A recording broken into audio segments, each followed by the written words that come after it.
Kabanata 2421, Pagsasama-sama ng Kayamanan.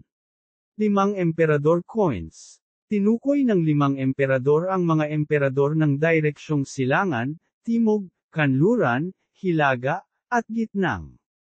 Ang 5 emperador ng banal na rehiyon ay orihinal na tumutukoy sa Heavenly Emperor ng silangan, timog, kanluran, hilaga, at gitnang direksyon. Sila ay ang Eastern Green Emperor Ling Weiyang, ang Southern Red Emperor Qi Biaono, ang Central Yellow Emperor Han Shunyu, ang Western White Emperor Bai Jiaoju, at ang Northern Black Emperor na si Ji Xianji. Sila ang 5 Diyos ng 5 direksyon at nahahati sa 5 kulay at 5 elemento, metal, kahoy, tubig, apoy, at lupa, na katumbas ng puti, berde, itim, pula, at dilaw. Sa Earth, mayroon ding mga alamat ng 5 emperador, na kumakatawan sa 5 pinakamataas na emperador. Ang 5 Emperor Coins na ito ay mayroon ding maraming derivative magical artifacts ng Little 5 Emperors. Ang nakuha ni Huatian dati ay isa sa kanila. Ang 5 dakilang emperador ay nakatayo sa kawalan sa 5 magkakaibang direksyon. Ang panloob na chi na kanilang pinanggalingan ay puno ng matuwid at marangal na enerhiya, nakahawig ng sa mga Diyos. Matapos masipsip ang panloob na chi na kanilang ibinuga, ang mga katawan ng mga taong naglilinang ay tila nalinis. Naging malinaw ang divine sense ng halos lahat, at ang bilis ng kanilang cultivation ay tumaas muli. Ang 5 Emperor Coins ay isa sa mga pinakasinaunang celestial artifacts. Ang matuwid at marangal na enerhiya ng 5 dakilang emperador ay maaaring putulin ang karma. Kaya naman ang pamilya Ji ay naglakas loob na gamitin ang kapangyarihan ng tribo ng mangkukulam ng walang anumang pagpigil. Ang daan ng Sorcerer Tribe ay ang daan ng karma. Nakamit nila ang kanilang mga layunin ng makabuluhang mga sakripisyo, kalaban, mas matindi ang backlash na kinakaharap nila. Ang Celestial Artifact, ang 5 Emperor Coins, ay pumutol sa karma na ito. Hindi nilinang ni Ji Yu. Ipinaliwanag niya kay Qin Yu sa tabi. Bukod dito, ang matuwid at marangal na enerhiya ng 5 Emperor Coins ay napakabisa rin sa pagtulong sa paglilinang. Matapos pinuhin ang 5 Emperor Coins, ang kapangyarihan nito ay gumagala sa loob ng dagat ng kamalayan ni Qin Yu. Ang madilim na divine sense na naabsorb niya gamit ang evil eye ay dahan-daang kumupas matapos linisin ng matuwid at marangal na enerhiya. 5 elemento at 8 trigram. Sa isang iglap, ang isip ni Quadron Yu ay tila naging libo-libo. Bahagyang ipinikit niya ang kanyang mga mata, at ang kanyang kaluluwa ay nakarating sa ibabaw ng dagat ng kalawakan.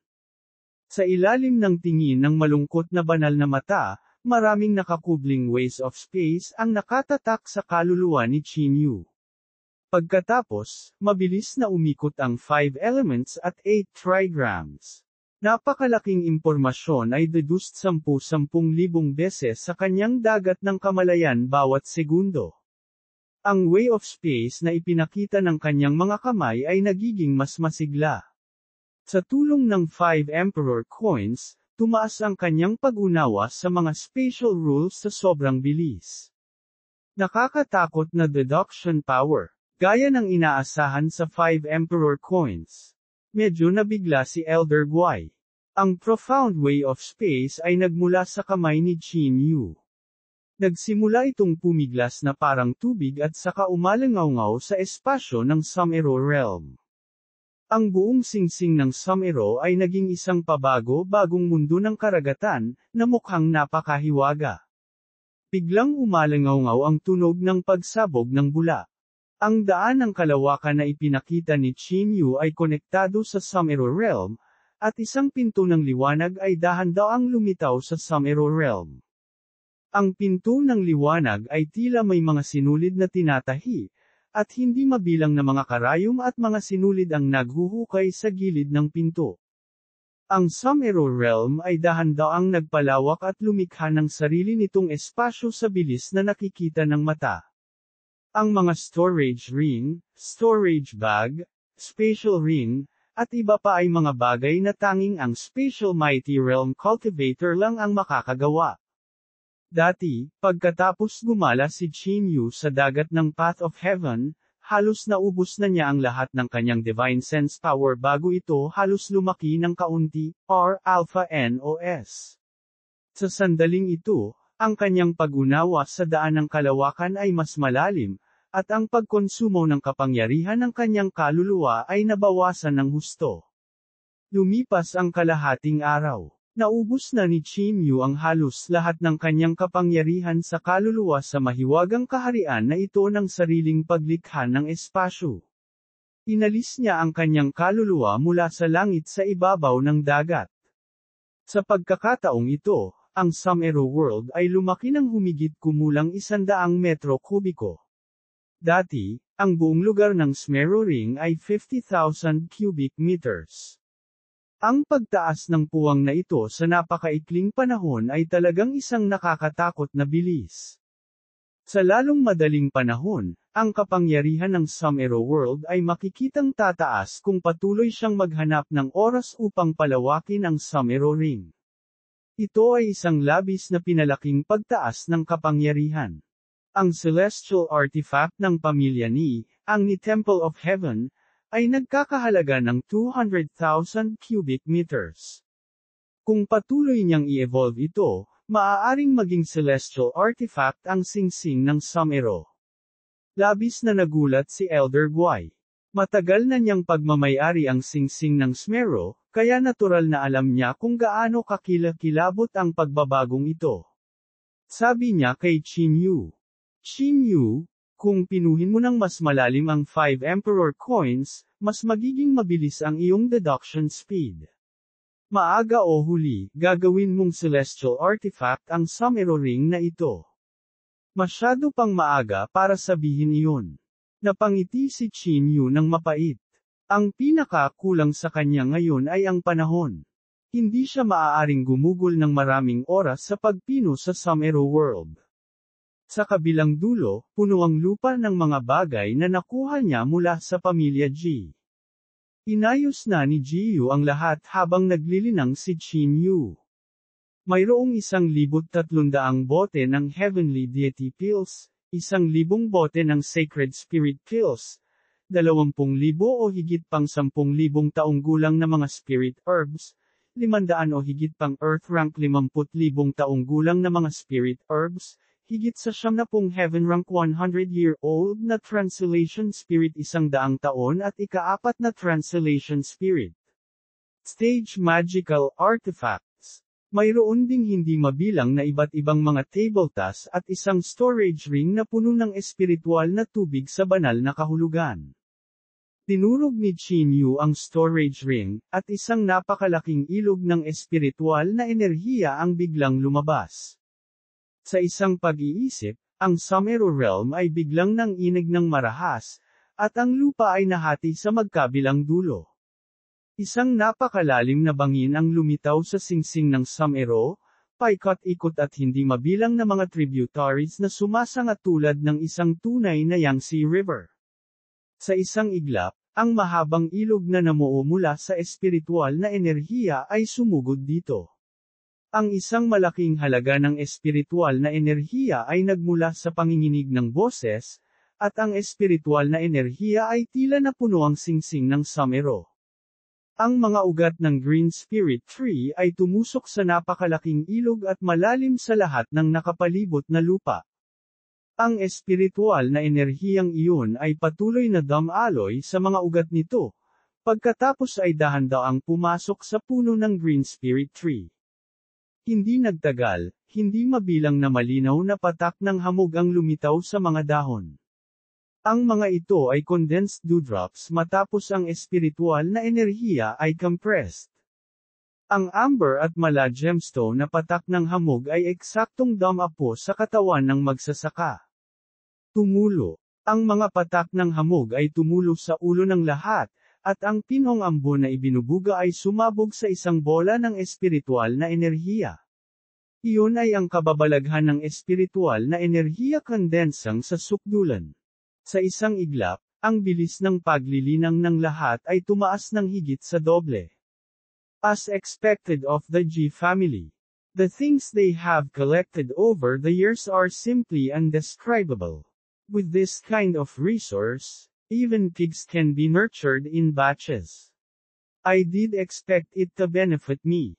Napabuntong hininga si Qin Yu at sinabi. Kahit na nakita niya mismo ang mga kayamanan ng pamilya G, labis pa rin siyang nabigla nang makita ang mga bagay na ito ng pamilya G. Mabilis na lumipas ang oras sa kanilang paglilinang. Hindi nagtagal, kalahating araw na ang lumipas, at nakarating na sila sa itaas ng Thunder Courtyard. Dumiretso si Qin Yu sa Demon Slaying Peak. Nagliwanag ang marka sa kanyang katawan, at agad na nalaman ng mga tao sa kaharian na iyon ang kanyang pagkakakilanlan. Naghihintay na sina Flower Granny Hua at Dean Lei sa Demon Slaying Peak. Flower Granny, Dean Lei, kumusta ang mga kapatid ng Demon Slaying Peak? Nakita ni Qin Yu ang pinakahihintay na Dean Lei at nagmamadaling nagtanong. Ayos lang sila. Pagkatapos mong patayin si Ji Tianming at ang iba pa, nasira ang pinanggagalingan ng kapangyarihan ng sumpa nila. Kabanata 2422, ang tanda ng magulong panahon. Napatingin si Lei Xin kay Qin Yu. Mahirap sabihin sa kanyang ekspresyon kung masaya ba siya o nag-aalala. Ang ginawa mo ay nagdulot ng napakalaking bagyo. Sa tingin ko ang iyong pangalan ay kumalat na sa Holy Region. Gayunpaman, ang bagay na ito ay hindi simple. Napabuntong hininga si Lei Xin. Dean Lei, si Wu Chang ba ang tinutukoy mo? Oo, pinatay mo ang disipulong Budista, si Wu Chang, mula sa 10,000 Buddha sect ng 4 na paaralan at 4 na sects.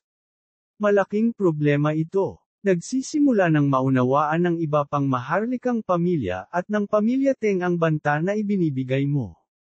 Hindi tayo mapakali.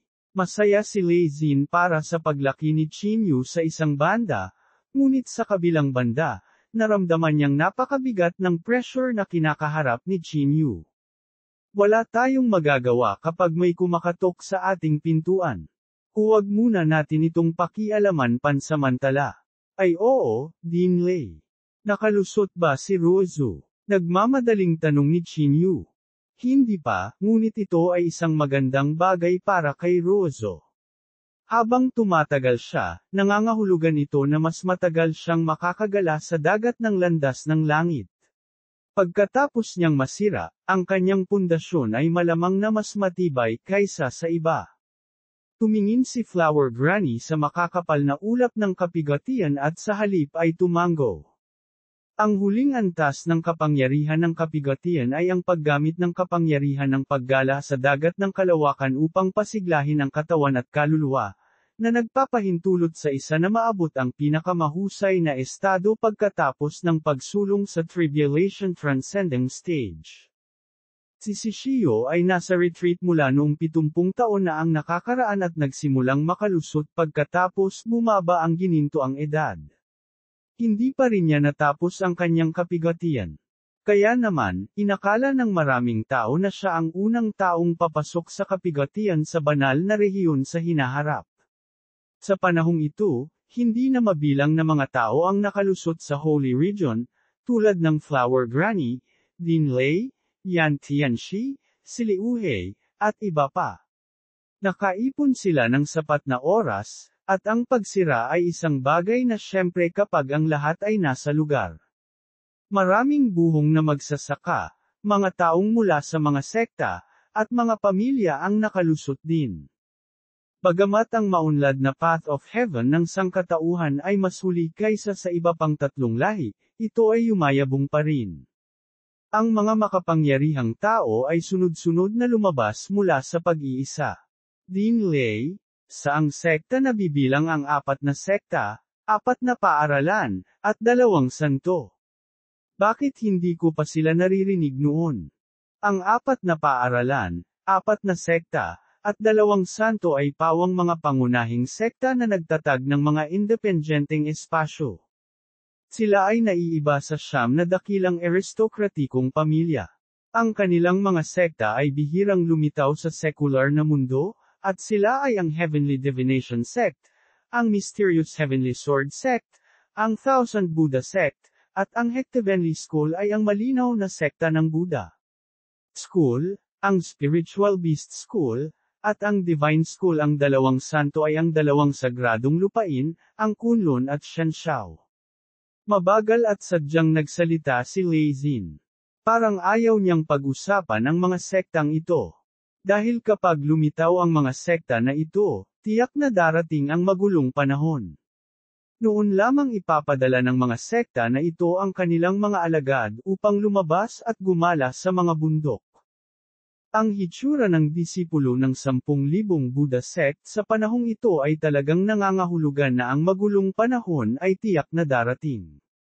Nang lumitaw si Wu Chang, isang maliit na batang babae ang kasama niya. Siya ay may 2 pulang tirintas na nakatali at nakayapak. Siya ay tila lasing at lasing. Biglang naisip ni Qin Yu ang kakaibang babae kanina, at ngayon na ang oras para tanungin si Dean Lei. Qin Yu, hindi kanya inatake, di ba? Ang mga ekspresyon ni Flower Granny at Lei Xin ay nagbago ng magkasabay. Hindi, direkta niyang inalis ang Ghostly Sword Evil Eye, at ang kapangyarihan ng Evil Eye ay hindi makakaapekto sa kanya. Naramdaman kong mas nakakatakot pa ang kanyang lakas kaysa kay Wu Chang ng 10,000 Buddha sect. Anubes. Ang mga tao sa sekta na iyon ay hindi gustong pag-usapan ng iba ang tungkol sa kanila, kaya't hindi na natin kailangang magsabi ng marami. Qin Yu, hindi mo siya dapat saktan kung sakaling makilala mo siya muli. Ang ekspresyon ng Flower Granny ay hindi karaniwang solemn na.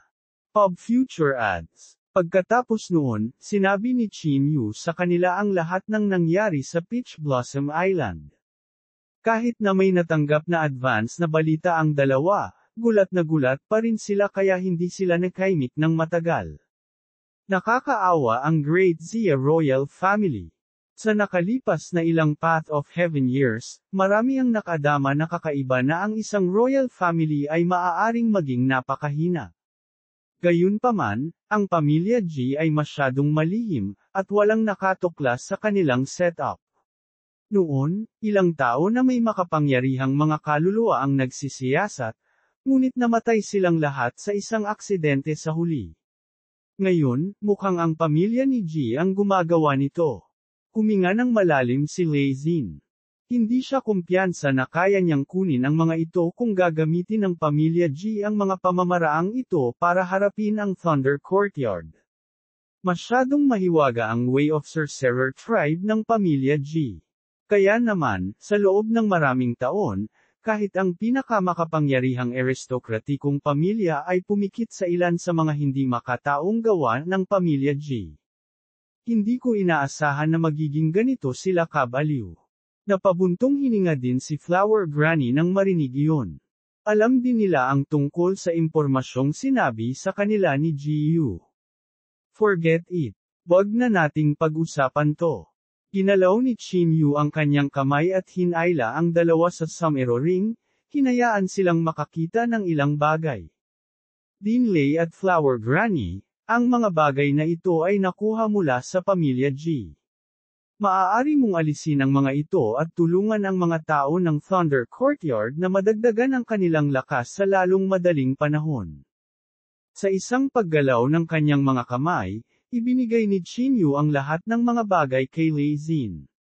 Malaki ang populasyon ng Thunder Courtyard, kaya mas malaki ang demand para sa mga tabletang ito at kayamanan. Kung ang isang Tribulation Transcending Stage Cultivator ay makakakuha ng isang kayamanan, ang kanyang lakas ay tataas ng hindi bababa sa 30%. Bukod dito, sa espiritual na ilog sa Sumero Ring ngayon, maaaring makuha ng Green Spirit Tree ang kalapit na espiritual na enerhiya. Dahil nakabuo na ito ng magandang cycle, hindi masyadong mataas ang demand para sa mga tabletang ito. Qin Yu, hindi ko tatanggihan. Kukunin ko ang kalahati ng mga bagay na ito, at maaari mong itago ang iba. Hindi umimik si Lei Xin kay Qin Yu. Itinulak niya pabalik ang kalahati ng mga pills at herbs. Pagkatapos ng isa pang round ng pagpili, pumili siya ng 10 kapigatian na banal na artifact at hindi kinuha ang iba. Ito ang mga mas angkop na mahiwagang artifact. Hindi ko kailangan ng iba. Maaaring gamitin ng Evil Eye na ito ang kapangyarihan ng Ghost Realm, at ang Sword Body ay tila may kalooban ni Emperor Fengdo. Buti na lang at nakuha mo ang 5 Emperor Coins ng Pamilya G. Kung hindi, natatakot ako na ang bagay na ito ay hindi magandang bagay. Ang espadang ito ay maaaring pagnanasa ng maraming tao, kabilang ang 4 na sekta at 4 na mga paraan upang malutas ang bagay na ito. Tinitigan ni Flower Granny si Evil Eye na may seryosong ekspresyon. Nakilala niya lamang ito sa pamamagitan ng kamalayan ngunit naramdaman na niya ang walang hanggan na kapangyarihan ng kadiliman na malapit nang mag-assimilate sa kanyang kaluluwa. Kung ipagpapatuloy niya ang pakikipag-ugnay dito, malamang na gumuho ang kanyang isip. Ipinakalat ni Qin Yu ang kapangyarihan ng 5 emperador, at isang pagsabog ng matuwid at marangal na enerhiya ang itinurok sa katawan ni Flower Granny. Noon lang nakalaya si Flower Granny. Kung mas malakas ang isang tao, mas mahirap labanan ang kapangyarihan ng Evil Eye. Flower Granny, anong level itong makamulto na espada? Ang napakalakas na bagay ay dapat nasa peak of tribulation transcending, tama? Curious na tanong ni Jiyu. Alam ni Flower Granny at Lei Xin ang pagkakakilanlan ni Jiyu. Noon, maraming pagsisikap ang Thunder Courtyard na protektahan ang bloodline ng pamilyang G, kaya naman naipadala nila ang kanilang mga natitirang bloodline sa purgatorio. Kaya naman, lubos na iginagalang ni Jiyu silang dalawa. Kung gagamitin ng isang ordinaryong tao ang makamulto na espada na ito, sa halip ay pipigilan nito ang kanilang lakas. Magagamit ito ni Qin Yu dahil sa kanyang iba pang madilim na divine sense, ang 5 Emperor Coins, at ang Heart of Thunder. Kung ang isang buhay na nilalang sa Ghost Realm ay makakakuha ng makamulto na espada, maaari pa itong ituring na isang makapangyarihang celestial artifact. Kabanata 2423, ang kapangyarihan ng backlash. So ang Evil Eye ay talagang mainit na patatas. Tiyak na aagawin ito ng mga tao mula sa lahi ng tao. Kasabay nito, ang ilang nakatataas ay mag-aalala na ang espadang ito ay mahuhulog sa mga kamay ng lahi ng multo, at ang lahi ng multo ay gagawa ng todo para makuha ang espadang ito. Naunawaan ni Jiyu ang hindi sinasabing implikasyon ni Flower Granny. Sa madaling salita, ang isang tao ay maaaring makaharap ng hindi nararapat na pinsala dahil sa pagnanais ng iba. Tama na yan. Tumango si Flower Granny. Qin Yu, pahiram sa akin ang Heart of Thunder. Hindi pinag-isipan ni Lei Xin ang paksa ni Flower Granny. Pinagmamasdan niya ang 5 dakilang emperador mula nang pumasok siya sa Sumero Realm at tila may napansin siyang kakaiba. Siya ay naging isang kidlat at pumasok sa puso ng kulog. Sa isang iglap, umalangaw-ngaw ang tunog ng isang napakalaking electric arc sa Sumero World. Ang kamalayan ni Lei Xin ay naging daan-daang libong maliliit na banal na kulog. Ang mga banal na kulog na ito ay gumagalaw sa gitna ng 5 emperador na parang tadpoles. Ang ilang mga banal na kulog ay pumasok sa napakalaking figure na parang may hinahanap. Biglang lumabas ang mga butil ng itim na ambon mula sa ulo ng 5 emperador. Walang gaanong ambon, ngunit ang buong Sumero Realm ay napuno ng nakakasuka na amoy. Ang mga katawan ng 5 dakilang emperador ay naglabas ng hindi mabilang na masamang sumpa na enerhiya. Bahagyang dumampi ang kanyang glazed holy body, at agad na naagnas ang balat. Ang kapangyarihan ay tumagos pa sa kanyang katawan, na naging itim ng kanyang mga buto. Ang panloob na chi na ito ay ang pinakamasama at masumpa na enerhiyang nakita ni Qin Yu. Ang lakas ng sumpa ng puppet doll ni Ji Yuya ay wala kahit isa o dalawang ikasampu nito. Malaking pagbabago ang ekspresyon ni Qin Yu, at pinateleport niya ang lahat 10,000 metro ang layo.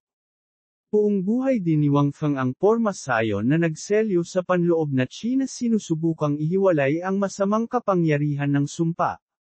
Gayunpaman, ang mga sinaunang porma sayon na ito ay hindi maaaring pigilan ito kahit kaunti.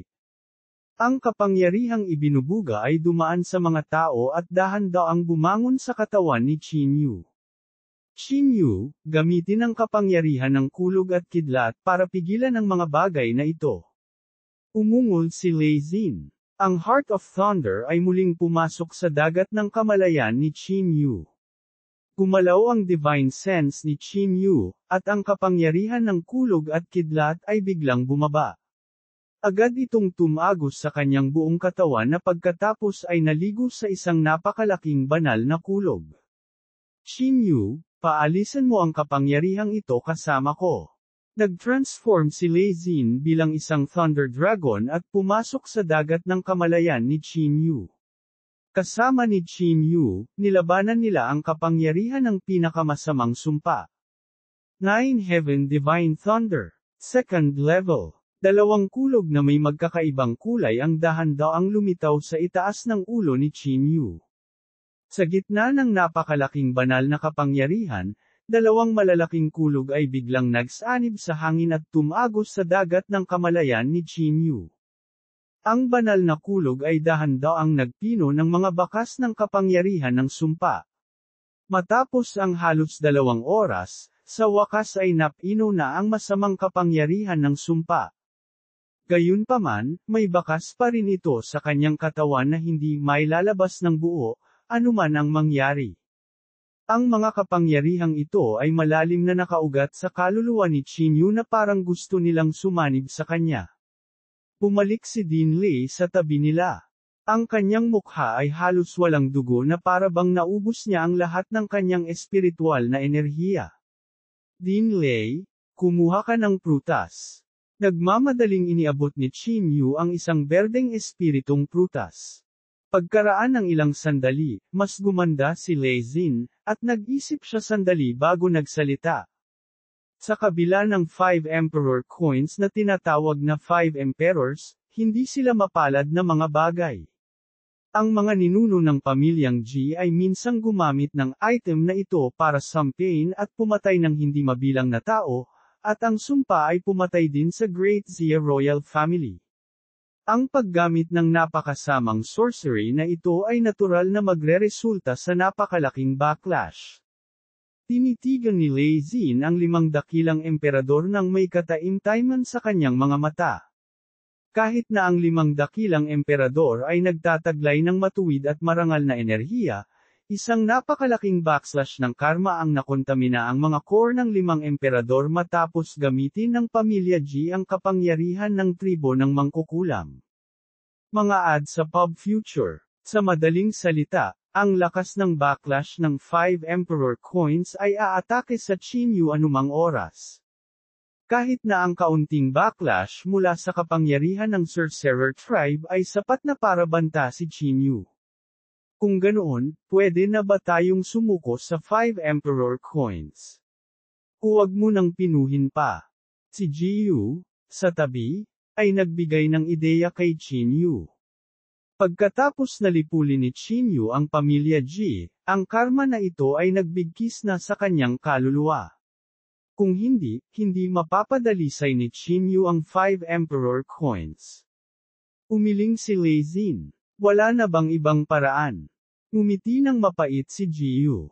Nasaksihan lang nila ng malapitan ang kapangyarihang ito at alam na nila kung gaano ito nakakatakot. Ang kapangyarihan ng tribo ng mangkukulam ay malabo at mahirap unawain. Bukod dito, ang kapangyarihan ng tribo ng mangkukulam ay nagbibigay diin sa cycle ng karma. Natatakot akong maapektuhan ka pa rin ito kahit na isuko mo ang 5 emperador na barya. Sinubukan ni Lei Xin ang kanyang makakaya na mag-isip ng solusyon, Ngunit ang lola ng Flower ay hindi nag-aalala gaya niya. Ang landas ng paglilinang ay kasing dami ng mga bituin. Bagamat ang kapangyarihan ng karma backlash ay mahirap lutasin, ito rin ay isang nakakatakot na puwersa. Para sa iyo, ito ay maaaring isang nakatakdang tadhana, lalo na ang kapalaran at kasawian. Sa pagkakataong ito, ang katotohanan na maaari mong gamitin ang Netherworld Mind Technique upang pigilan ang pamilya G at lipulin sila, tungkol dito dahil hindi natin ito malulutas ngayon. Ang emosyon ni Chin-Yu ay lubos na gumaan matapos marinig ang mga salita ni Flower Granny. Nanatili sina Flower Granny at Lei Xin sa Sumero Realm at hindi agad umalis. Sa halip, pinag-usapan nila ang daw kasama si Chin-Yu hanggang hitang gabi. Nakikita ng dalawa ang ugat ng maraming problema sa paglilinang. Nalutas nila ang maraming kalituhan sa paglilinang sa isang maikling gabi lamang. Nagulat din ang dalawa sa naisip ni Chin-Yu. To be honest, I also can't predict your future ultimately, but I think aabot ka sa stage na hindi natin maisip. Sana hindi ka mamatay sa kalagitnaan, brat. Seryosong sabi ni Lei Xin. Sa buong sansinukob, ang mga nabubuhay na nilalang ay hindi lamang bilyon. Paano magkakaroon ng kakulangan ng mga henyo? Maraming mahuhusay at matatalinong tao ang naging isang tumpok ng dilaw na lupa sa isang iglap. Ang mga nakaligtas lamang ang magkakaroon ng pagkakataong tumayo sa tuktok. Tuldok tuldok tuldok. Rozo, miss na kita. Pagkaalis ng dalawa, tumayo si Chin-Yu sa ilalim ng mabituing kalangitan at tumingin sa tuktok ng bundok kung saan tulala si Rozo. Iniwan na ni Rozo ang pamilya yan, at nalampasan na nila ang pinakamahirap na yugto. Gayunpaman, pagkatapos ng kanyang makitid na pagtakas sa Peach Blossom Island, tila na-miss niya si Yan Rozo ngayon. Eto na, inom tayo. Lumapit si Juwo sa tabi ni Chin-Yu at inabot sa kanya ang isang kaldero ng alak. Sige, tagay. Tuldok tuldok tuldok. Sa tanghali ng sumunod na araw, ang mga disipulo ng Thunder Courtyard ay pumunta sa Demon Slaying Peak upang iulat na may gustong makita si Chin-Yu. Medyo nalilito si Chin-Yu. Nang makita niya ang taong dumating, bakas sa mukha niya ang pagtataka. Senior Jiang He, Yao Meng, long time no see. Tawagin mo na lang akong Jiang He. Hindi mo na ako kailangang tawagan ng senior. Tawa ng tawa si Jiang He. Hahaha, sige, Kuya Jiang He. Si Jiang He ay nagbigay ng malaking tulong kay Chin-Yu sa Earth at tinuruan pa niya si Chin-Yu ng kanyang mga lihim na pamamaraan. Nakahanap ng pwesto ang tatlo at umupo. Hindi mapigilan ni Chin-Yu na maging emosyonal. Halos 200 taon na ang nakalipas mula noong dumating siya sa Holy Region mula sa Earth. Kabanata 2424, dumating ang matandang kaibigan. Sa pagbabalik tanaw sa nakaraan, parang kahapon lang. Nagtataka ako kung kumusta na sina Wen-Er at Master Wen Wanchong. Matagal ko na silang hindi nakikita. Sa pag-iisip sa namatay na si Wenda, agad na tumulo ang mga luha ni Chin-Yu. Ang bilis ng panahon. Sa isang kisap mata, napakaraming taon na ang lumipas. Nagkataon na may family mission kami ni Yao Meng at napadaan kami sa Thunder Courtyard. Kaya naisipan naming makipagkita sa iyo. Tumango si Jiang He at bumantong hininga ng may damdamin. Yao Meng, naabot mo na ang ikalawang antas ng Soul Statue, at ganoon din si Kuya Jiang He. Lumingon si Chin-Yu kay Yao Meng at napabulalas. Si Yao Meng ay nag-aksaya ng maraming oras sa banal na rehiyon. Hindi niya akalain na makakahabol siya at nasa unang batch na makakalusot. Bukod dito, naabot niya ang Tribulation Second Level Soul Statue sa napakaikling panahon.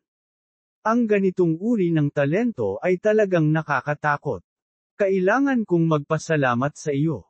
Kung hindi mo ako tinulungang malutas ang aking problema, natatakot ako na ako ay magiging walang kwenta pa ngayon. Matagal na sana siyang sumuko sa pamilya Yao kung hindi dahil kay Qin Yu. Labis ang pasasalamat ni Yao Meng para dito. Haha, kapatid na lalaki Qin Yu, ikaw lang ang naglipol sa pamilya Ji. Sa harap mo, huwag magsalita ng mga kakaibang bagay tulad ng talento. Kinaplos ni Jiang ang kanyang balbas. Kahit na ang kanyang habang buhay ay lubos na pahabain at ang kanyang hitsura ay magiging mas bata habang ang kanyang paglilinang ay sumulong, si Jiang He ay hindi nais na baguhin ang kanyang hitsura.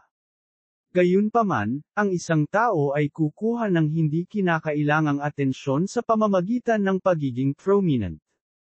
Pumunta ako dito, sa pagkakataong ito, upang ipaalala sa iyo na mayroon ka na ngayong kayamanan. Hindi may iwasang mapansin ka ng mga tao. Dapat kang mag-ingat. Si Jiang He, tulad ng isang senior, ay nagpaalala kay Qin Yu. Huwag kang mag-alala, Kuya Jiang He. Dati, nagkaroon ako ng alitan sa pamilya Jiang at sa pamilyang Yao. Nagdulot ba ako ng gulo para sa iyo? Umuungal si Yao Shi. Ako na ngayon ang santo ng sekta, at ang aking katayuan ay ganap na naiiba mula sa dati. At saka, ang bangkay ng Immortal Emperor ng pamilya Yao ay nahulog na sa iyong mga kamay. Sa ngayon, ang husay sa pakikipaglaban ng pamilyang Yao ay karaniwang nasa labas ng siyam na dakilang maharlikang pamilya. Gayunpaman, kailangan mong mag-ingat sa kanila. Ang kataas-taasang emperador mula sa pamilyang Yao Garim, may isang tao na sa tingin ko ay delikado. Natatakot akong kumilos siya laban sa iyo. Paalala ni Yao Meng kay Qin Yu. Ang dalawang panig ay halos naging mortal na magkaaway, at walang paraan upang malutas ang malalim na puot. Nag-init ang puso ni Qin Yu. Siyempre, alam niya kung gaano kahirap ang ay dudulot sa kanila ng mga paalala nila. Kapag nag-leak ang balita, baka maparusahan ang dalawa ng kanilang mga pamilya. Isang banayad na simoy ng hangin ang humahaplos ng kasing banayad ng isang malambot na haplos sa mukha.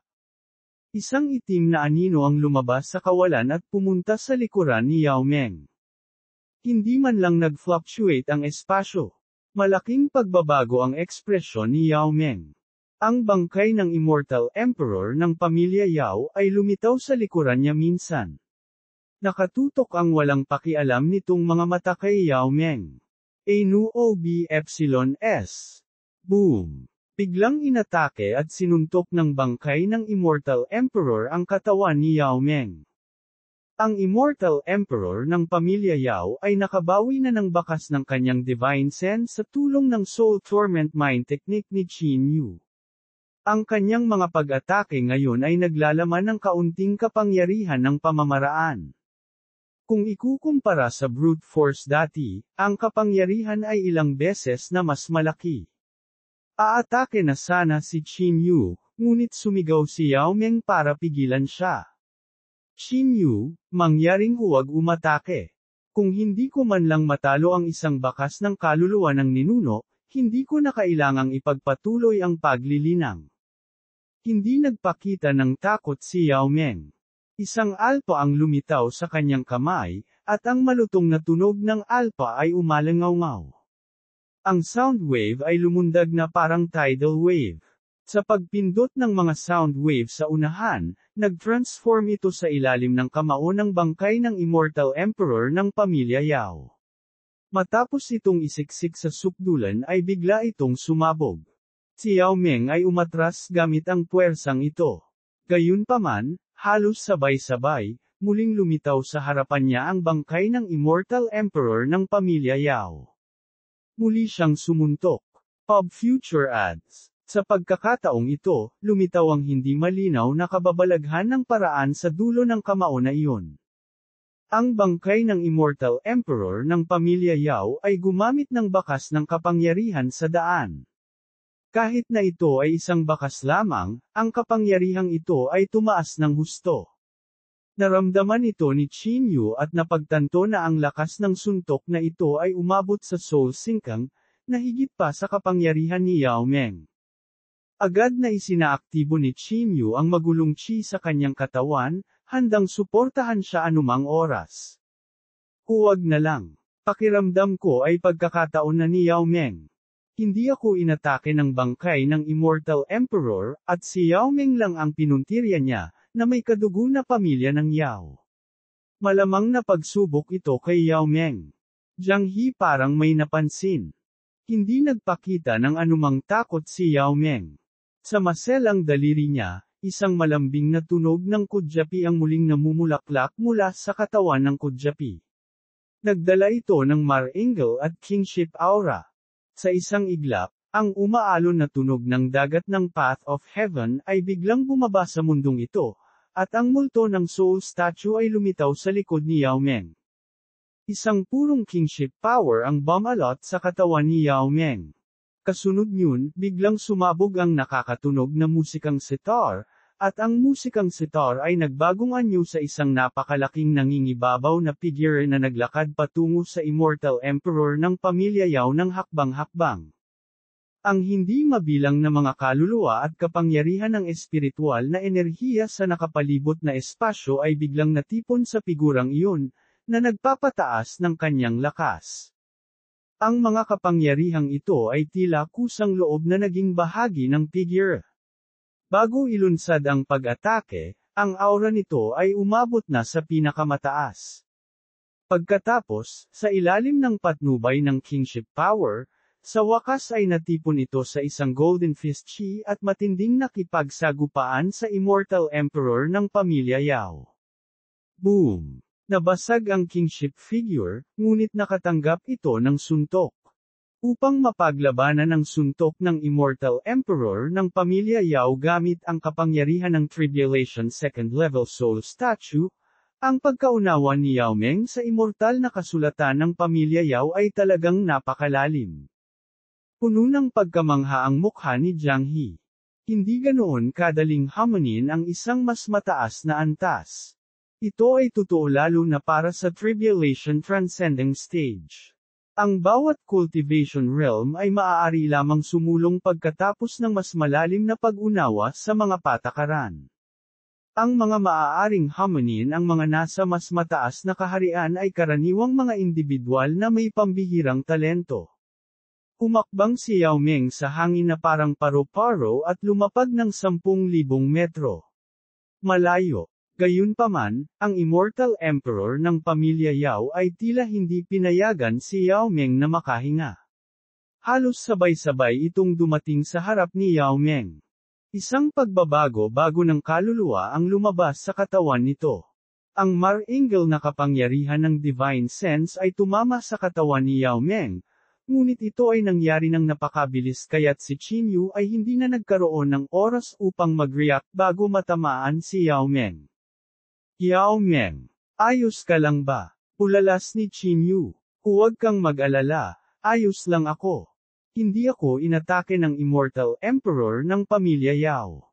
Namutla ang mukha ni Yao Ming. Ngayon lang niya naramdaman na mamamatay na siya. Gayunpaman, hindi niya inaasahan na ang suntok ng Immortal Emperor ng pamilya Yao ay magpapadala lamang ng kanyang pangunawa sa banal na kahulugan sa dagat ng kamalayan at hindi magdulot ng anumang pinsala sa kanya. Qin Yu, marami na akong natamo sa pagkakataong ito, at talagang may utang na loob ako sa iyo na maaaring mahirap bayaran. Sabi ni Yao Ming na may mapait na ngiti. Hahaha, pagkatapos ay maging aking bodyguard ng libre sa hinaharap. Matapos gawin ang lahat ng ito, ang Immortal Emperor ng pamilya Yao ay pumasok sa kawalan at tahimik na tumayo. Dahil natatakot ito sa Coffin of 9 Lifetimes, lalayuan ito ng malayo.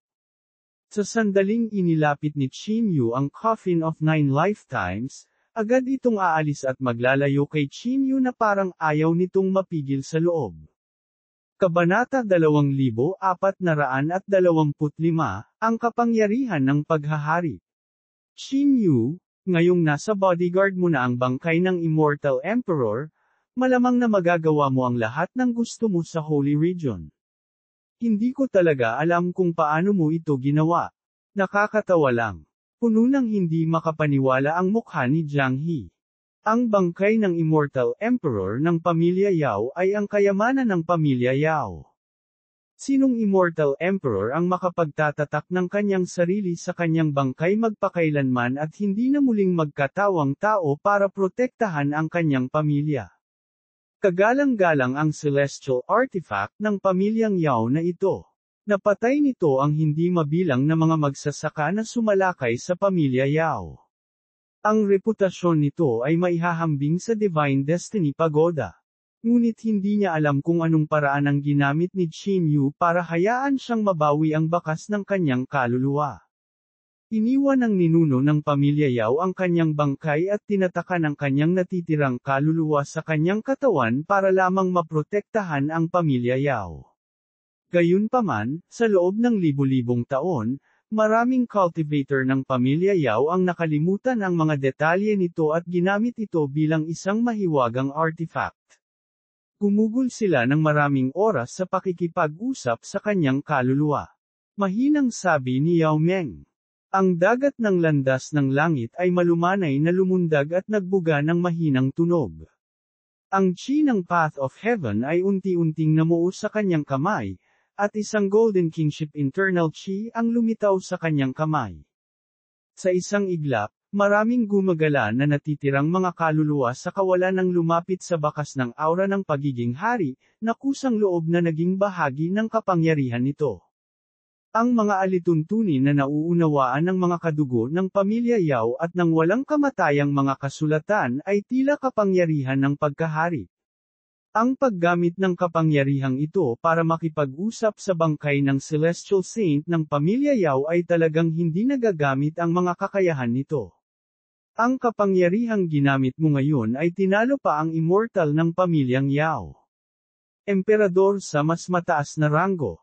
Ito rin ang dahilan kung bakit maaari mong makuha ang pagkilala sa bangkay ng Immortal Emperor. Tinitigan ni Jiang He ang kapangyarihan ng daan at napabulalas. Sa ganoong kalayuan, mas natutuklasan niya ang lalim nito. Si Yao Meng talaga ang numero unong henyo sa Earth noon. Talagang ibang landas ng paglilinang ang kanyang tinahak mula sa pamilyang Yao. At upang makakuha ng pagkilala ng Immortal Emperor ng pamilya Yao ay nangangahulugan na nakilala ng natitirang kaluluwa ng Immortal Emperor ang paraan ng paglilinang ni Yao Meng. Nagkwentuhan ang tatlo tungkol sa nakaraan. Pagkatapos, aalis na sina Yao Meng at Jiang He. Qin Yu, Yao Meng. Magpalitan tayo ng mga jade slip ng komunikasyon natin at makipag-ugnayan. Ayon sa impormasyong natanggap ng pamilya Jiang, natatakot ako na hindi magiging mapayapa ang hinaharap. Naglabas si Jiang He ng 2 jade slip at ibinigay sa kanila. Mayroon siyang ilang impormasyon ngayon, ngunit dahil may kinalaman ito sa mga sekreto ng pamilya, hindi niya masabi ng malinaw sina Qin Yu at Yao Meng. Malabo lang niyang paalalahanan ang mga ito. Sige, magkikita pa tayong magkapatid. Hindi nag-aksaya ng oras si Yao Meng at direktang umalis kasama si Jiang He. Bigla na lang, isang napakalaking spatial fluctuation ang lumabas mula sa ethereal tech. Tila ito ang panloob na chi ng pagbubukas ng teleportation formation. Hiniling ka ni Senior Brother Qin Yu, Dinley at Flower Granny na pumunta sa Ethereal Peak ngayon. Ang junior brother ng Ethereal Peak ay humiling ng isang tao na ipaalam sa kanya sa pintuan. Sige, pupunta ako agad. Tumango si Qin Yu. Ang mga tao mula sa Thunder Courtyard sa pag-urong sa labas ay tila bumalik. Hindi alam ni Qin Yu kung anong antas na sila. Medyo na-curious siya. Ang Thunder Courtyard ay kasing sikat ng 9 na dakilang maharlikang pamilya. Iniisip niya kung ano ang mga ninuno na nakatalaga sa labas. Hindi nagtagal, naramdaman ni Qin Yu na maraming tao ang naghihintay sa kanya sa Ethereal Peak. Sa masusing pagsisiyasat, lumitaw na lahat ang mga Peak Masters ng 5 peak at ang iba't ibang higher up. Sina Juwo at Chiang Mang ay nanood din ng palabas sa madaling araw. Pub Future Ads. Qin Yu, nandito ka na. Nakangiting sabi ni Lei Xin. Mukhang good mood siya. Ang pagbabalik ng mga ninuno ng Thunder Courtyard ay nagbigay daan din sa kanya upang makahinga ng maluwag. Ang pagbuo ng teleportasyon ay naglabas ng napakaraming spatial chi. Tila nakakonekta ito sa ibang lokasyon na hindi kapani-paniwalang malayo. Sa sandaling ito, ang dalawang coordinate ay konektado sa isang spatial passageway, na nagdadala ng tao sa kabilang panig. Dinley, marami na bang seniors ng Thunder Courtyard ang bumabalik? Naramdaman ni Chinyu ang napakalaking internal chi na ibinubuga mula sa teleportation formation. Ang mga taong dumating sa oras na ito ay dapat na napakalakas. Tama, ang planar na pagsugpo sa mga lahi ng dayuhan sa purgatorio ay nabawasan ng higit sa kalahati. Iba't ibang makapangyarihang lahi ng dayuhan ang lumitaw sa purgatorio anumang oras upang manghuli ng mga tao. Sa nakalipas na kalahating taon, ang sangkatauhan ay dumanas ng matinding pagkalugi. Ngayon, kakaunti na lamang ang natitira na ligtas na mga kuta. Isinasaalang-alang ng banal na rehiyon ang pagbabalik ng makapangyarihang lahi ng Holy, ang kanilang huling kuta upang ipagtanggol. Austral Nobi. Kumunat ang noo ni Lei Xin. Ang impormasyong ito ay talagang napakasensitibo. Sa nakalipas na mga taon ng Path of Heaven, minsan lang ito nangyari. Ang sitwasyon ay tila mas mahirap kaysa sa naisip ng lahat. Ang panloob na chi ng teleportation formation ay umiikot sa napakatagal na panahon. Matapos ang halos 6 na oras, halos 20 katao ang biglang lumitaw sa teleportation formation. Ang mga taong ito ay naglalabas ng aura ng dugo na umaakyat sa langit. Ito ay ang panloob na chi na maaari lamang linangin pagkatapos ng mahabang panahon ng mga labanan sa buhay at kamatayan. Magalang naming tinatanggap ang pagbabalik ng aming mga nakatatandang ninuno. Nang lumitaw ang figurang iyon, yumuko ang lahat mula sa Thunder Courtyard at sabay-sabay na sinabi. Mabagal at tahimik na lumabas ang isang grupo ng mga tao. Dahan-daang lumabas ang 3 taong nangunguna. Ang 3 taong ito ang pinakanakatatanda sa Thunder Courtyard. Ang mga tao sa likuran nila ay naghintay sa likuran ng may paggalang. Sa gitna ay may matanda na maputi ang buhok at mahaba ang kilay. Siya ay may marangal na mukha, at ang kanyang mukha ay nababalot ng mga kulubat na parang tuyong balat na parang sinasabi sa mga tao ang kanyang katandaan. Ang taong ito ay ang pinaka-senior Supreme Elder ng Thunder Courtyard, si Lei Qinghai. Sa kanan niya ay isang medyo may edad na lalaki na mukhang mas bata. Ang kanyang mukha ay kasing sama ng mukha ng isang agila, at halata na siya ay isang mapagpasyang tao. Ang taong ito ay medyo mas bata din kay Lei Qinghai, at ang kanyang pangalan ay Lei Huan. Sa kaliwa ay isang nasa katanghaliang gulang na babae na may magandang hitsura. Ang kanyang mahabang buhok ay nakapulupot na parang isang Daoist na pari. Siya ay tumingin medyo simple at may kakayahang. Ang babaeng ito ay ninuno din ng flower pick. Ang kanyang pangalan ay Hua Chanjia. Nasa tabi niya ang isang binata na may masungit na ekspresyon. Hindi siya mukhang matanda, marahil ay halos kasing edad ni Qin Yu. Ipinakilala sila ni Lei Xin kay Ju Wu, at nakilala ni Ju Wu silang 3. Agad niyang sinabi kay Qin Yu ang tungkol sa impormasyon ng mga taong nasa harapan niya. Lei Xin, ito ba ang pinakamalakas na lakas sa pakikipaglaban sa Thunder Courtyard? Ang Golden Age ay nagbukas ng halos 1 taon, at ikaw lang at si Xiaohua ang nakaabot sa 2nd antas ng Soul Statue. Malamang na maabot mo ang 3 o 4 na antas kung sapat na ang iyong naipon, tama. Malalim na sumimangot si Lei Qinghai na para bang hindi siya nasisiyahan sa kasalukuyang lakas ng pakikipaglaban ng Thunder Courtyard. Martial Uncle Qinghai, ang Golden Age ay bumaba lamang sa maikling panahon. Ang maabot ang kaharian na ito ay ang limitasyon ko at ni Xiaohua. Higit pa rito, ang kasalukuyang Path of Heaven cultivator sa Holy Region sa Tribulation Second Level Soul Statue ay nasa kanilang peak na. Pinilit ni Lei Xin ang mapait na ngiti. Sa harap ni Qinggai, ang mga talento nila ni Lola Flower ay parang mga bata, hindi makakuha ng anumang paggalang. Gayunpaman, kwalipikado siyang magsabi ng mga ganoong bagay. 2 Path of Heaven taon na ang nakalilipas, ipinanganak si Lei Qinggai, at wala pang 100 taon, naabot na niya ang tuktok ng tunay na santo. Matapos bumaba ang Golden Age, nakalusot siya sa isang araw, pumasok sa kapangyarihan ng Soul Statue sa loob ng 1 buwan, at pinaliit ang kapangyarihan ng Tribulation 4th Level Condensed Throne sa 1 taon. Wala siyang ideya sa antas na naabot ng kanyang kasalukuyang paglilinang. Ang ganitong uri ng talento ay isang bagay na kahit si Lei Xin ay gustong tingnan. 2,426 ang pagbabalik ng pamilya Lei. Mga ninuno, ibinalita ni Lei Xin kay Qinggai ang kasalukuyang sitwasyon.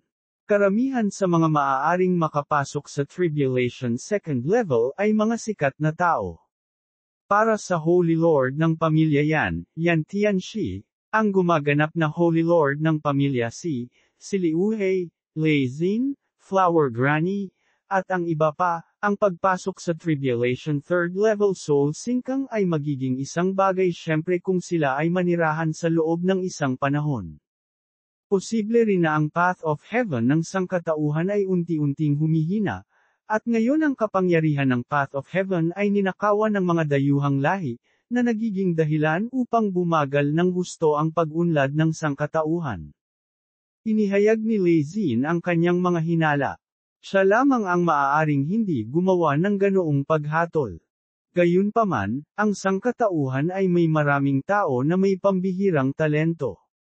Sa kasalukuyan, kahit na ang napili sa landas ng langit, si Teng Zishu, ay tila nagtataglay lamang ng kapangyarihan ng 3 antas. Nagpahiwatig ito ng ilang mga problema. Hahaha, Lei Xin, nagpapalabis ka. Iisipin ko na ang Holy Region ay masyadong mapayapa at komportable. Lahat ay parang greenhouse flower. Dahil walang pressure, napakababa ng cultivation ngayon. Isinilang ako sa taon ng Path of Heaven at nagsanay sa Blood Sea. Kahit sa Purgatorio, kung saan ang Path of Heaven of Singkang ay nawawala, ang Path of Heaven of Trib King. Malapit na akong pumasok sa Tribulation Third Level. Ang binata sa tabi ni Hua Chenjia ay umiling, tumawa, at sinabi. Hindi siya sang-ayon sa sinabi ni Lei Xin. Direkta niyang tinawag ang pangalan ni Dean Lei, ngunit hindi ito sinunod ng 3 tao sa tabi niya.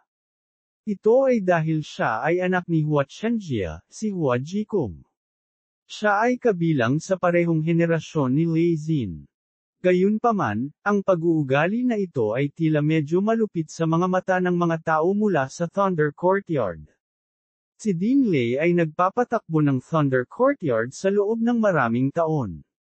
Siya ay labis na nag-aalala sa lahat ng mga alagad bilang isang magiliw at mabait na elder. Ginawa niya ang lahat para tulungan ang mga alagad na pumasok sa Thunder Courtyard. Para kay Qin Yu, ginamit pa niya ang kanyang celestial artifact para harapin ang 9 na dakilang aristokratikong pamilya. Gayunpaman, sa sandaling ito, siya ay pinagalitan ng isang binata na lumitaw ng wala saan. Dahil dito, maraming tao ang nagpakita ng galit. Bakit? May problema ka ba sa akin? Biglang itinaas ni Hua Jikong ang kanyang kamay at hinawakan sa kanyang kamay ang isang disipulo ng ethereal kick. Sampal. Sa malutong na tunog, diretsyong nawasak ang kanyang dantian. Ang kanyang mga meridian ay ganap na nawasak ng marahas na espiritual na enerhiya. Agad siyang napilayan. Agad na naghiyawan ang mga tao sa paligid sa sobrang takot. Anuman ang mangyari, lahat sila ay mga disipulo ng iisang sekta. Hindi nila inaasahan na biglang kumilos si Hua Jikong at direktang tatapusin ang kinabukasan ng isang rurok ng tunay na alagad ng santo. Nagkatinginan sina Qin Yu at Juwo at naramdaman na ang taong ito ay masyadong walang awa.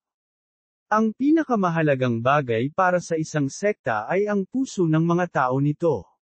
Kung nawala ang kanilang pagkakaisa at katapatan, sino ang handang ibigay ang lahat para sa sekta? Kung may hindi kontento sa akin, you are welcome to challenge me anytime. Gayunpaman, kung wala kang lakas, itali mo ang buntot mo sa pagitan ng iyong mga binti. Naiintindihan mo ba ang ibig kong sabihin? Tumawa si Hua Jikong at itinapon na parang basura ang alagad ng ethereal pick. Nahuli siya ng Peak Master ng Ethereal Peak ng isang komplikadong ekspresyon. Ang disipulo ay nagpakawala ng isang nakakasakit ng puso na alulong, ang kanyang mukha ay puno ng paghihirap.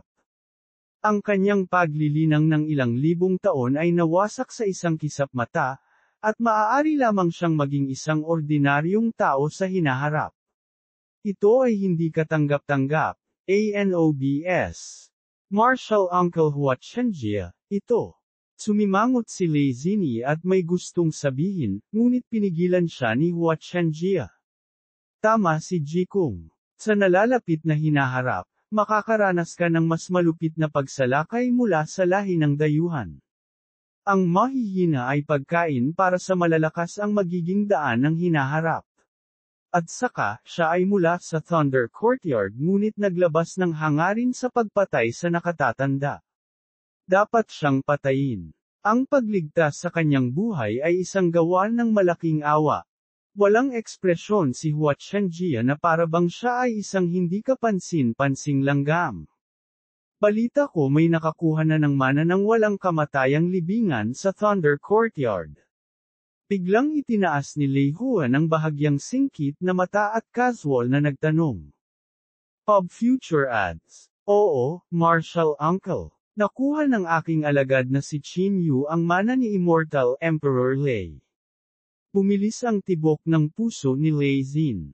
Dapat ay alam na ng kanyang martial uncles ang tungkol sa impormasyong ito noon pa man, ngunit sinadya nilang magtanong muli.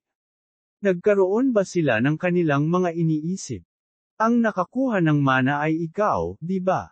Biglang huminto ang tingin ni Lei Huan kay Qin Yu. Siya ay walang ekspresyon at hindi mabasa ang kanyang iniisip. Oo, Grandmaster. Nakuha ko na ang mana ni Immortal Emperor Lei. Bahagyang yumuko si Qin Yu at ipinakita ang kanyang kagandahang loob. Alam mo bang may panuntunan ng Thunder Courtyard na ang tagapagmana ng walang kamatayang libingan ay dapat na isang pangunahing disipulong may dugo ng pamilya Lei?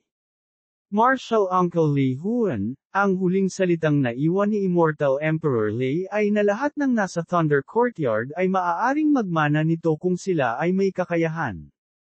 Hinanda ni Lei Zin ang sarili at sinabi, masungit. Isang malutong na tunog ng kulog ang biglang sumabog sa hangin, at pinalipad si Lei Zin. Ang kanyang dibdib ay nasusunog na itim, at siya ay nahihirapang tumayo, na dumura ng isang subo ng dugo. Tinitigan ni Lei Huan si Qin Yu. Isang parang bundok na pressure ang bumagsak na parang gustong paluhod si Qin Yu. Isang napakalaking puwersa ang kumalat sa ilalim ng mga paa ni Qin Yu at hindi mabilang na pinong bitik ang lumitaw sa matigas na itim na bato.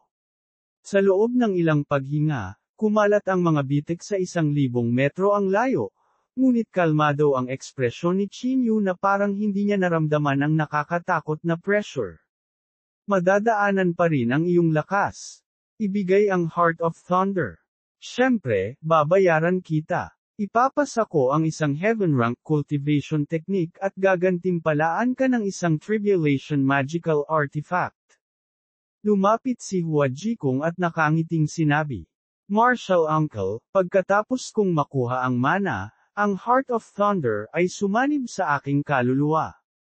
Totoong sinabi ni Qin Yu.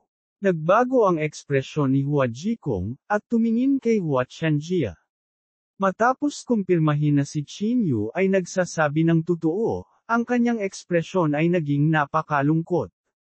Siya ay orihinal na nagplano upang makuha ang Heart of Thunder. Malaking tulong ito sa kanya sa pag-unawa sa mga tuntunin ng Immortal Emperor Lei sa hinaharap. Ngunit hindi niya inasahan na ang puso ng kulog ay magkukusa na makiisa sa kaluluwa ni Qin Yu. Martial uncle, si Qin Yu ay direktang disipulo ni Lei Xin. Siya ay tapat sa Thunder Courtyard. Siya ay nagtataglay ng pambihirang talento at katalinuhan. Sa hinaharap, kapag ang malaking kaguluhan ay bumagsak, siya ay tiyak na magiging haligi ng suporta para sa Thunder Courtyard. Lumapit si Flower Granny sa tabi ni Hua Chenjia at mahinang sinabi. Kanina, nilipol ni Qin Yu ang pamilya Ji ng mag-isa. Halos lahat ng mataas na antas ng lakas ng pakikipaglaban ng pamilya Ji ay pinatay niya. Karamihan sa mga mapagkukunan ng pamilya Ji ay nakolekta, at si Qin Yu ay nagkusa na ibigay sila sa Thunder Courtyard. Ang mga mapagkukunang ito ay maaaring mag-alaga ng malaking bilang ng mga henyo na may nakakatakot na paglilinang sa malapit na hinaharap. Kinausap din ni Lei Xin ang dalawang martial uncles. Balita ko kalahati lang ang binigay niya. Ngumisi si Hua Jikong. Natigilan si Lei Xin ng ilang segundo bago bumalik sa katinuan. Oo, nagdesisyon akong ibalik ang kalahati sa kanila.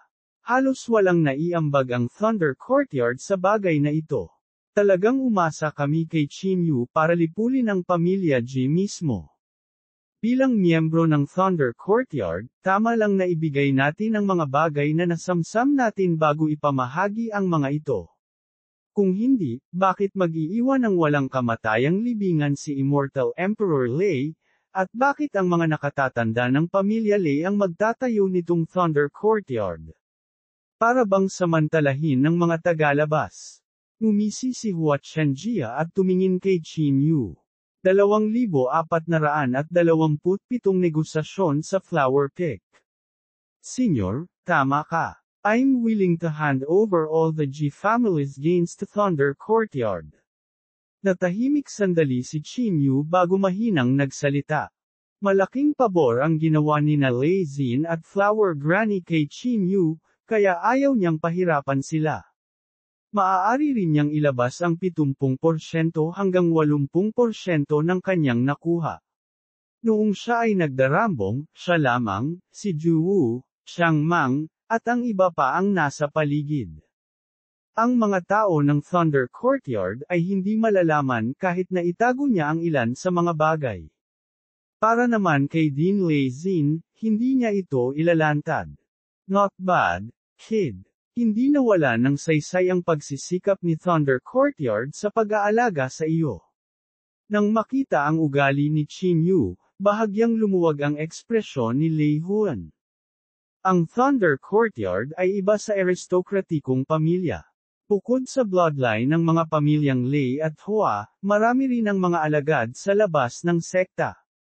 Ang mga taong ito ay gumawa din ng napakalaking kontribusyon sa Thunder Courtyard. Sa nakaraang taon ng Path of Heaven, isang outer sect disciple ang pumatay ng daan-daang tao mula sa Ghost Race habang nagsasanay sa isang mystic realm sa Thunder Courtyard. Pinuprotektahan niya ang maraming disipulo ng Thunder Courtyard, kabilang ang maraming malalapit na kadugo, sa kanyang buhay.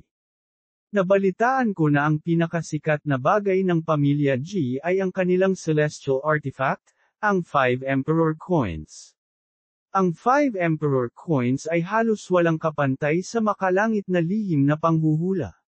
Mapoprotektahan din ito ang isa mula sa lahat ng uri ng masamang chi. Kung ang mga dayuhang lahi ay sumalakay sa hinaharap, sa tingin ko ang 5 Emperor Coins ay maaaring makinabang ng husto sa Thunder Courtyard. Casual na sabi ni Hua Jikong. Maging si Lei Huan ay bahagyang napasimangot nang marinig niya ito. Si Qin Yu, na nakuha ang lahat ng mga espiritual na bato at mahiwagang artifact ng pamilya Ji, ay lumampas na sa kanyang inaasahan.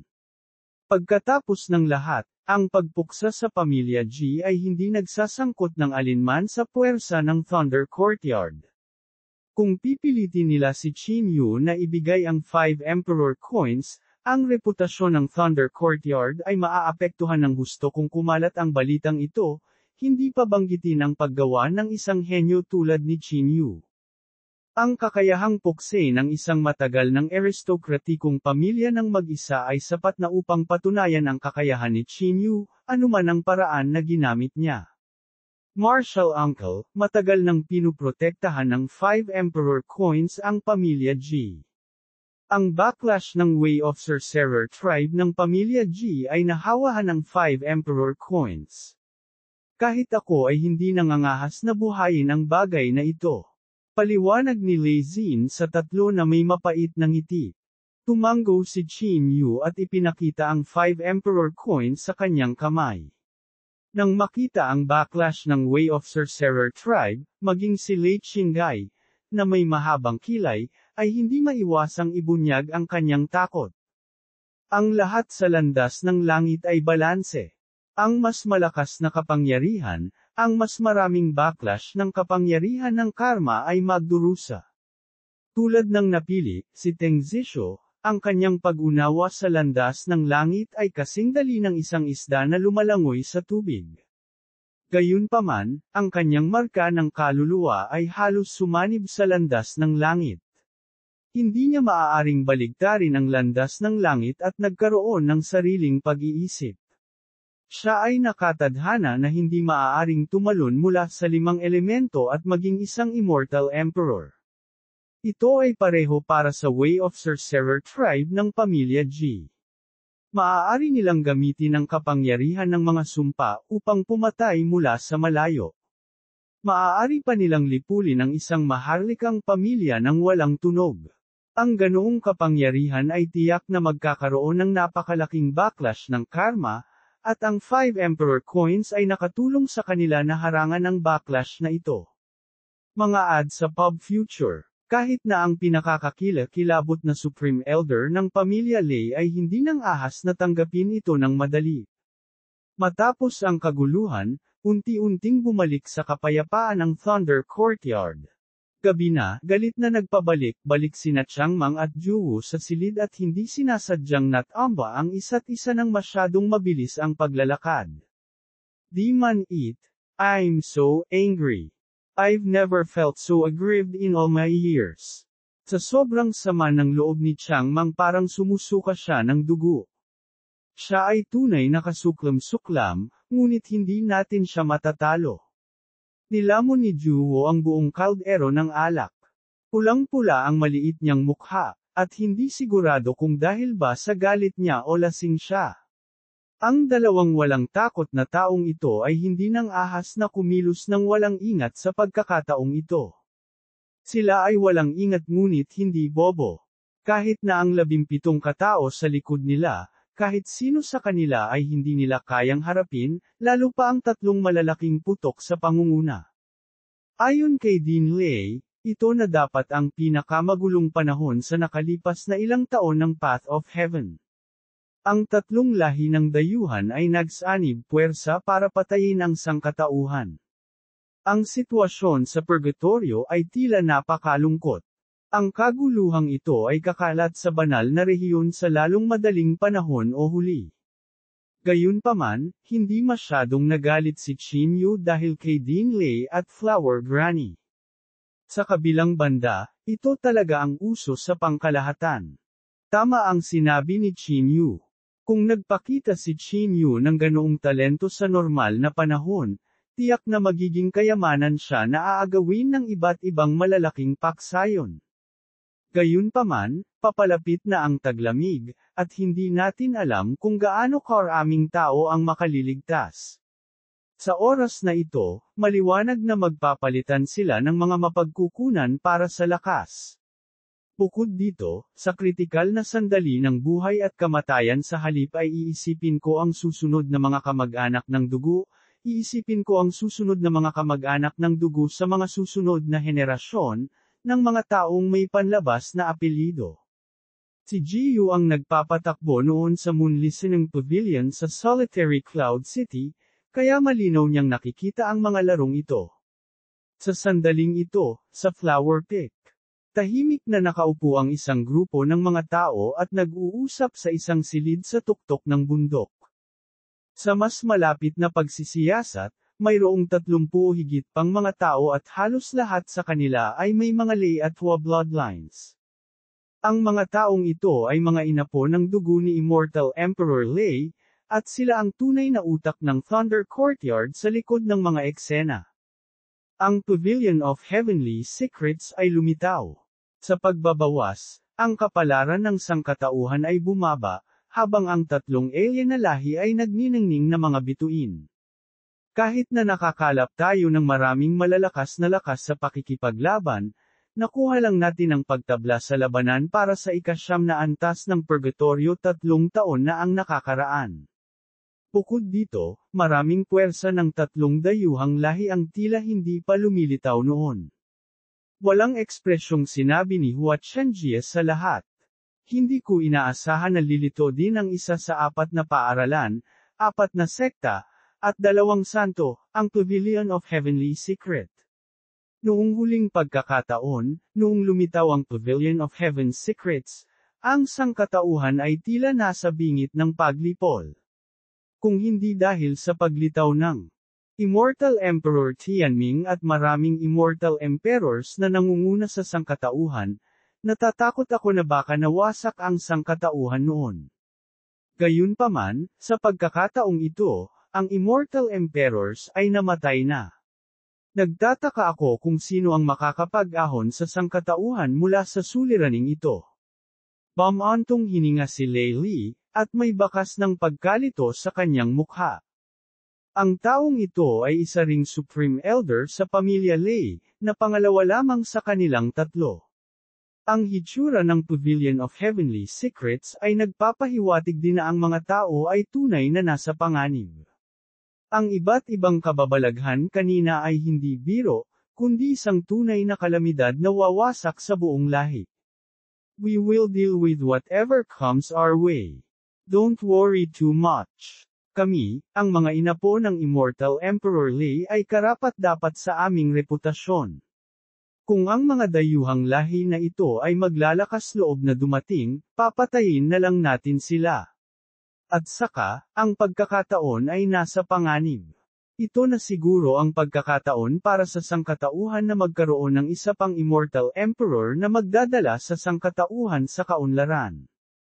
Si Lei Huan ay mapagpasyahan at determinado.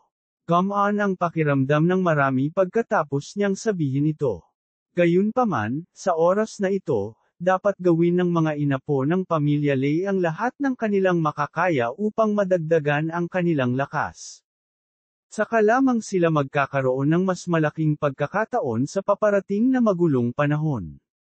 Ito rin ang pangunahing punto ng pagpupulong na ito.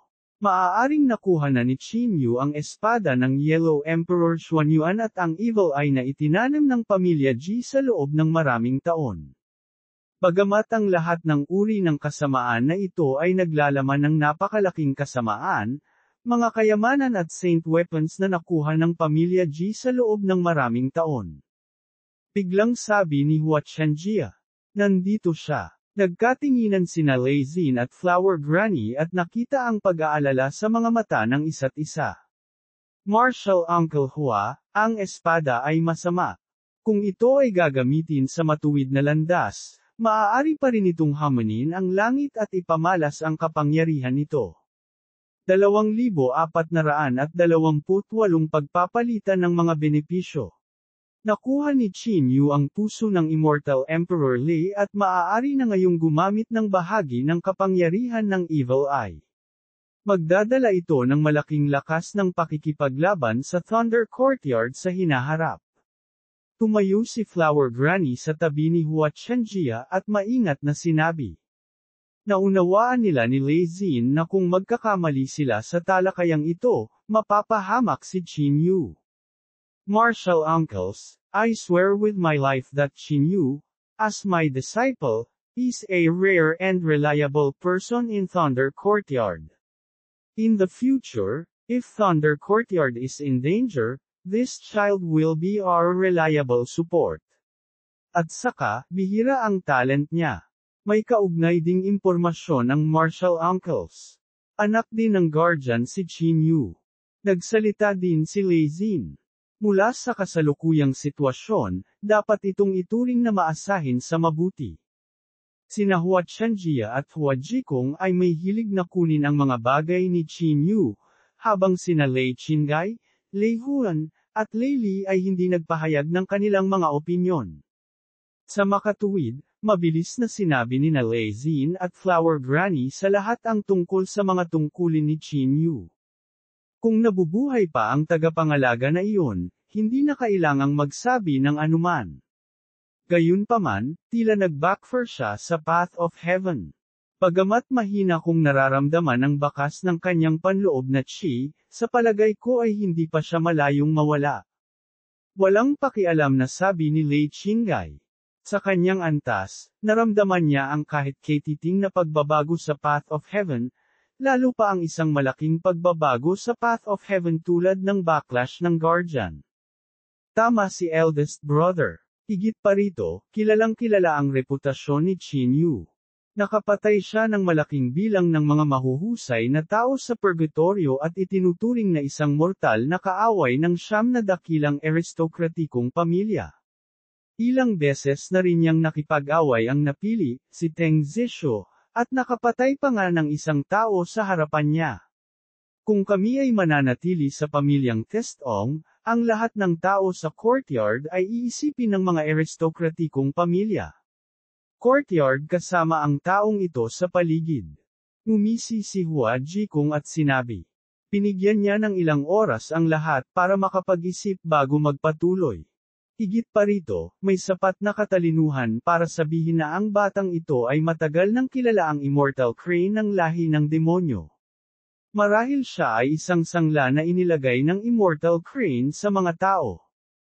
Lumipas ang 3 araw, hindi pa rin natapos ang talakayan. Ito ay sa huli ay isang napakamakatotohanang isyu. Sa isang banda, ito ay ang pagpapakita ng lakas ni Qin Yu at ang hinaharap na reputasyon ng Thunder Courtyard. Sa kabilang banda, ang Heart of Thunder sa katawan ni Qin Yu ay maaaring maalis kapag siya ay namatay. Ang Xuanyuan Sword, ang makamulto na espada, ang mga bagay na naiwan ng mga pamilyang Ji at Ji, ang Coffin of 9 Lifetimes, ang mana ni Wu Ji, at ang anak ng guardian. Si Lei Qinggai at ang iba ay napakahusay din, kaya natural na mayroon silang sariling mga iniisip tungkol sa pagmamataas at kaakuhan. Kung ito ay sa mga ordinaryong panahon, gaano man katalino ang isang tao, hindi sila magkakaroon ng ganoong pag-iisip. Gayunpaman, sa pagsalakay ng mga dayuhang lahi, alinman sa mga bagay na ito ay maaaring makabuluhang magpapataas ng lakas ng Thunder Courtyard. Sa makatuwid, bihira para sa kanila ang manatiling tahimik. Sabihin kay Qin Yu na kunin ang Xuanyuan Sword at ang Coffin of 9 Lifetimes.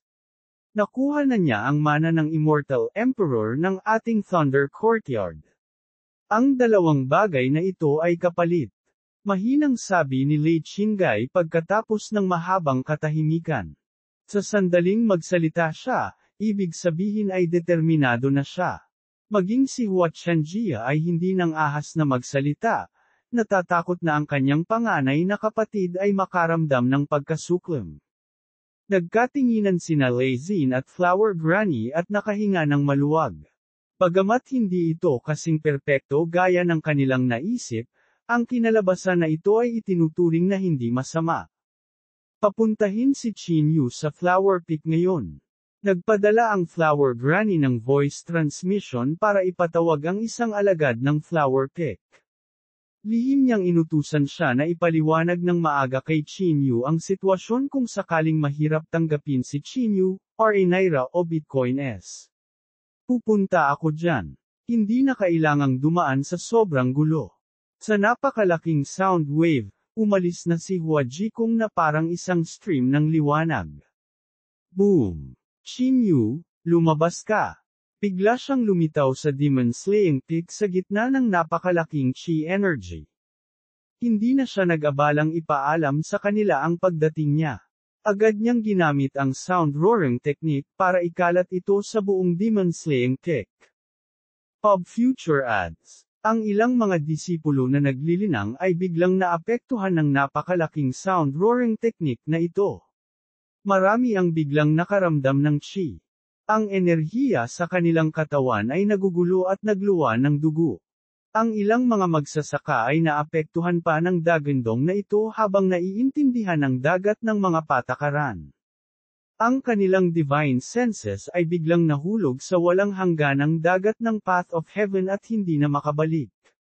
Pagkatapos noon ay bigla silang umungol na parang nabaliw. Sinong sumisigaw sa demon saying peak? Biglang lumitaw ang Peak Master sa harap ni Hua Jikong. Siya ay dumating ng napakabilis na kahit ang mga alagad na nagbabantay ay walang oras upang mag-react. I want to ask you instead. How dare you to talk to me in such honor? Si Hua Jikong, na punong-puno na ng galit, agad na nagpakita ang kanyang mukha ng mabangis na ekspresyon nang makitang may naglakas loob na tanungin siya. Sa bahagyang paggalaw ng kanyang kamay, sumasayaw ang mga peach blossom sa kalangitan. Sa isang kisap mata, nagbago ang mga panahon. Habang umiikot ang illusion technique, ang peach blossom ay naging matalim na talim at naghiwa ng napakalaking sugat sa katawan ng Peak Master. Ang mga bulaklak ng peach na pumuno sa kalangitan ay nahulog. Pagkatapos ng isang pag-atake, gusto nilang ganap na patayin ang kaluluwa ng Peak Master. Nagbago ng husto ang ekspresyon ng Peak Master. Sa wakas ay nakita niyang si Hua Jikong iyon, ngunit hindi niya inaasahang papatayin siya nito ng tuluyan pagkatapos ng isang welga. Pumikit siya sa kawalan ng pag-asa. Boom! Ang mga bulaklak ng peach na pumuno sa kalangitan ay agad na nagliwanag ng itim na apoy at sunod-sunod na nahulog.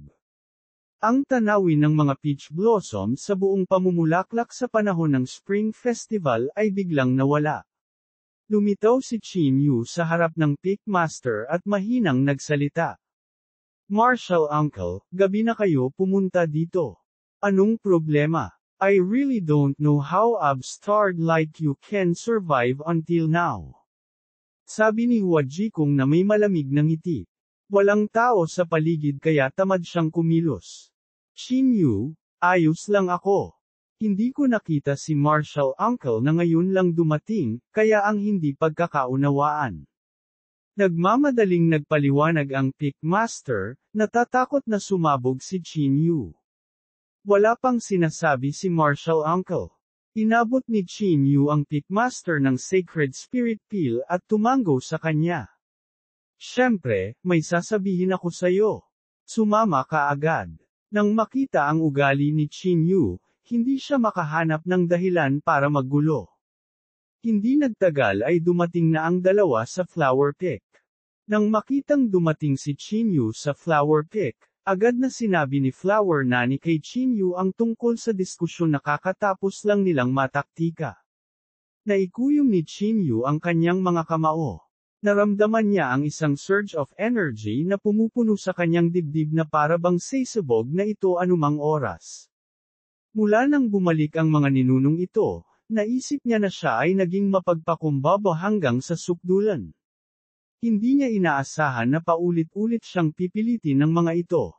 Tinitigan pa siya ni Flower Granny at Lei Xin na may ekspresyon ng pagsusumamo. Nakita ni Qin Yu ang dalawa na kumikilos na parang mga magulang, at ang kanyang pag-usad. Unti-unting naglaho ang galit. Ang mga martial uncles and grandmasters, Lei Xin at Flower Granny ay talagang nakagawa sa akin ng isang malaking pabor. Gayunpaman, hindi ko pa nakukuha ang Xuanyuan sword. Bukod dito, ito ay isang mahalagang kayamanan na naiwan ng mga ninuno ng pamilyang Ji. Kahit na nakuha ko ito, wala akong karapatang itapon ito. Kung tungkol sa kabaong ng siyam na habang buhay na ibibigay ito, ayon sa utos nito. Mahinang sabi ni Qin Yu. Dahil sinabi mo lang na hindi mo nakuha, tapos hindi mo pa talaga nakuha. Ngumisi si Hua Jikong. Maaari akong sumumpa sa landas ng langit. Hindi kinumpirma ni Qin Yu ang mga salita ni Hua Jikong. Tumingin siya kay Lei Qinggai, ang tunay na utak ng Thunder Courtyard sa kalmadong ekspresyon. Tila labis na hindi nasisiyahan si Hua Chenjia. Gayunpaman, walang sinabi si Lei Qinggai, kaya hindi siya nang ahas na magsalita ng anuman. 2429 na Dragon Thunder Tribulation. Qin Yu, ang Heart of Thunder ay masyadong mahalaga sa ating Thunder Courtyard. Kung makukuha ito ni Martial Uncle Qinggai, maaari pa tayong sumulong, at magkakaroon ng mas malaking combat power ang Thunder Courtyard sa panahon ng magulong panahon. Sana ay maunawaan mo ang desisyon na ginawa ni Martial Uncle at ng iba pa. Mukhang bitter si Lei Xin. Talagang nag-aatubili siyang gawin ito. Ang kanyang damdamin para kay Qin Yu ay palaging tunay at sa gayon ay ginagawa ang kanyang makakaya upang tulungan siya. Ngunit sa sandaling ito, tila nagpapalitan ng mga benepisyo ang Thunder Courtyard, na mahirap tanggapin ni Lei Xin. I understand, Dean Lei. No matter what, you and Flower Granny are my second parents. Naiintindihan ko ang mga kahirapan ng Senior Martial Uncle sa kanilang mga konsiderasyon. Sa pagtingin sa problemadong si Lei Xin, inaliw siya ni Qin Yu sa halip. Bagamat ang Coffin of Nine Lifetimes ay isang pinakamataas na kayamanan, paano niya mapoprotektahan ang patay na bagay na ito at lalaban sa ninuno ng pamilya Lei sa puntong ito? Boom! Sa gitna ng pag-uusap, isang nakakabinging kulog ang biglang umalangaw-ngaw sa langit at lupa. Hindi mabilang na mga kidlat ang bumaril mula sa kawalan sa Flower Peak. Ang madilim na gabi ay kasing liwanag ng araw sa sandaling ito. 9 na higanteng Thunder Dragon ang lumipad sa itaas ng Flower Peak, na nagmumula sa nakakatakot na mga kidlat, na pinipili ang kanilang mga target na may nagbabantang layunin. 9 Dragon Thunder Tribulation. Napabulalas ng gulat ang isang Supreme Elder ng pamilya Lei. Siyam ang pinakamataas na bilang ng landas ng langit. Ang 9 Dragon Thunder Tribulation na ito ay ang pinaka-nakakatakot na makalangit na kapigatian ng Tribulation Transcending Stage. Katulad ng Immortal Emperor Lei's 9th Heaven Divine Thunder, naabot nito ang limitasyon ng Path of Heaven nang maabot nito ang ika-9 na pamamaraan. Ang 9 Dragon Thunder Tribulation ay kumakatawan sa nakakatakot na talento ng isang cultivator at maaaring ibagsak ang Path of Heaven. Sa makatuwid, ang landas ng langit ay magpapadala ng ganting kulog upang pigilan ang magsasaka sa pagsulong. Hindi lang si Flower Granny at Lei Xin ang nagulat, gayon din ang mga ninuno ng pamilya Lei. Nang makalusot si Lei Qinggai, mayroon lamang siyang 8 Dragon Thunder Tribulation, RAO Beta S. Nangangahulugan ba ito na ang talento ni Yan Ruozo ay higit sa kanya? Matagal na panahon na ang nakalipas mula nang lumitaw ang 9 Dragon Thunder Tribulation sa nakalipas na ilang taon ng Path of Heaven. Lahat ng mga alagad ng Thunder Courtyard, umatras sa layong 10,000 talampakan ang layo mula sa Thunder Courtyard. Kung hindi, ikaw ang mananagot sa sarili mong buhay at kamatayan. Ang boses ni Lei Qinggai ay umalangaw-ngaw sa dagat ng kamalayan ng lahat. Tiyak na naiintindihan niya kung gaano kakilabot ang 9 Dragon Thunder Tribulation. Noon, nahirapan pa siyang harapin ang 8 Dragon Thunder Tribulation, lalo pa ang mas malakas na 9 Dragon Thunder Tribulation. Ruozo, nakalabas ka na ba sa wakas? Ang malungkot na kalooban ni Qin Yu ay tila nawala ng husto sa paglabas ni Ruozo mula sa pag-iisa. Hahaha, ibig sabihin pwede kang sumakay sa coattail ng iba. Sa hinaharap, kailangan mo pang magkaroon ng Ruozo. Hindi alam ni Chang Mang kung ano ang 9 Dragon Thunder Tribulation, ngunit nahulaan niya kung gaano ito katangi-tangi sa reaksyon ng lahat. Sa labas ng Thunder Courtyard, maraming tao na nakaamoy ng aura ng 9 Dragon Thunder Tribulation ay dumating na. Lahat ng mga taong ito ay gustong pumunta at tingnan kung sino mula sa Thunder Courtyard ang maaaring mag-trigger ng 9 Dragon Thunder Tribulation. Ang lahat ay ipinagbabawal na lumapit sa Thunder Courtyard sa loob ng 10,000 metro. Kung hindi, papatayin ka ng walang awa.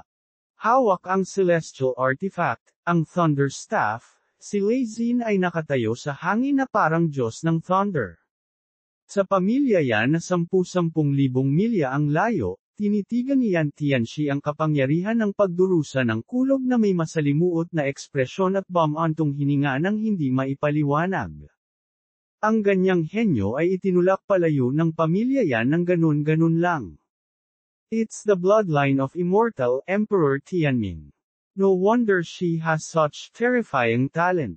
What a joke, the Yan family actually pushed away such a disciple.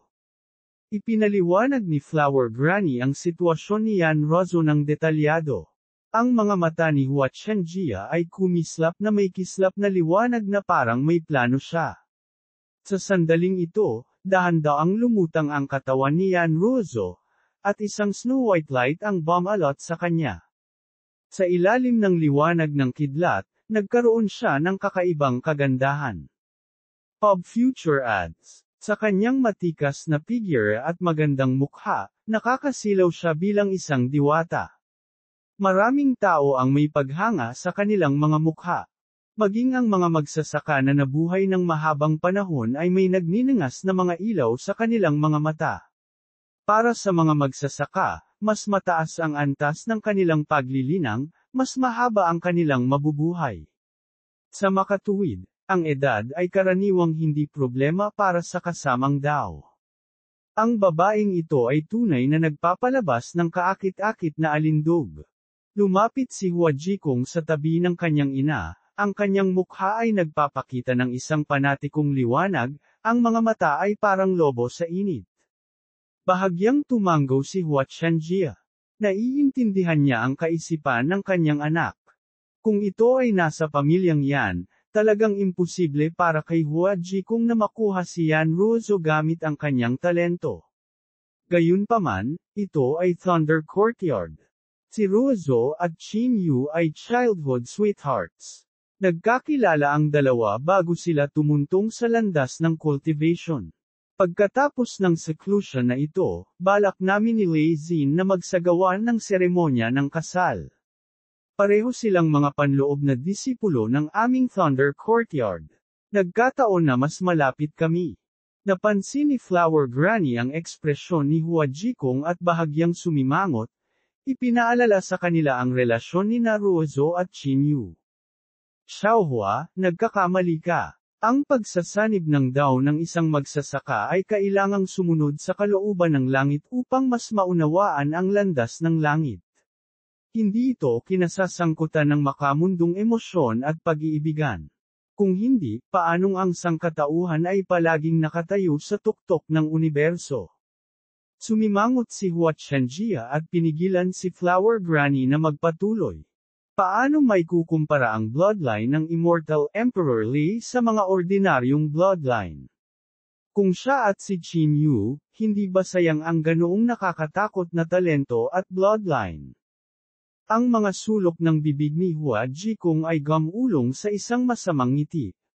Kung makakasama niya ang bloodline ng Immortal Emperor Tianming, talagang hindi maiisip ang kanyang hinaharap.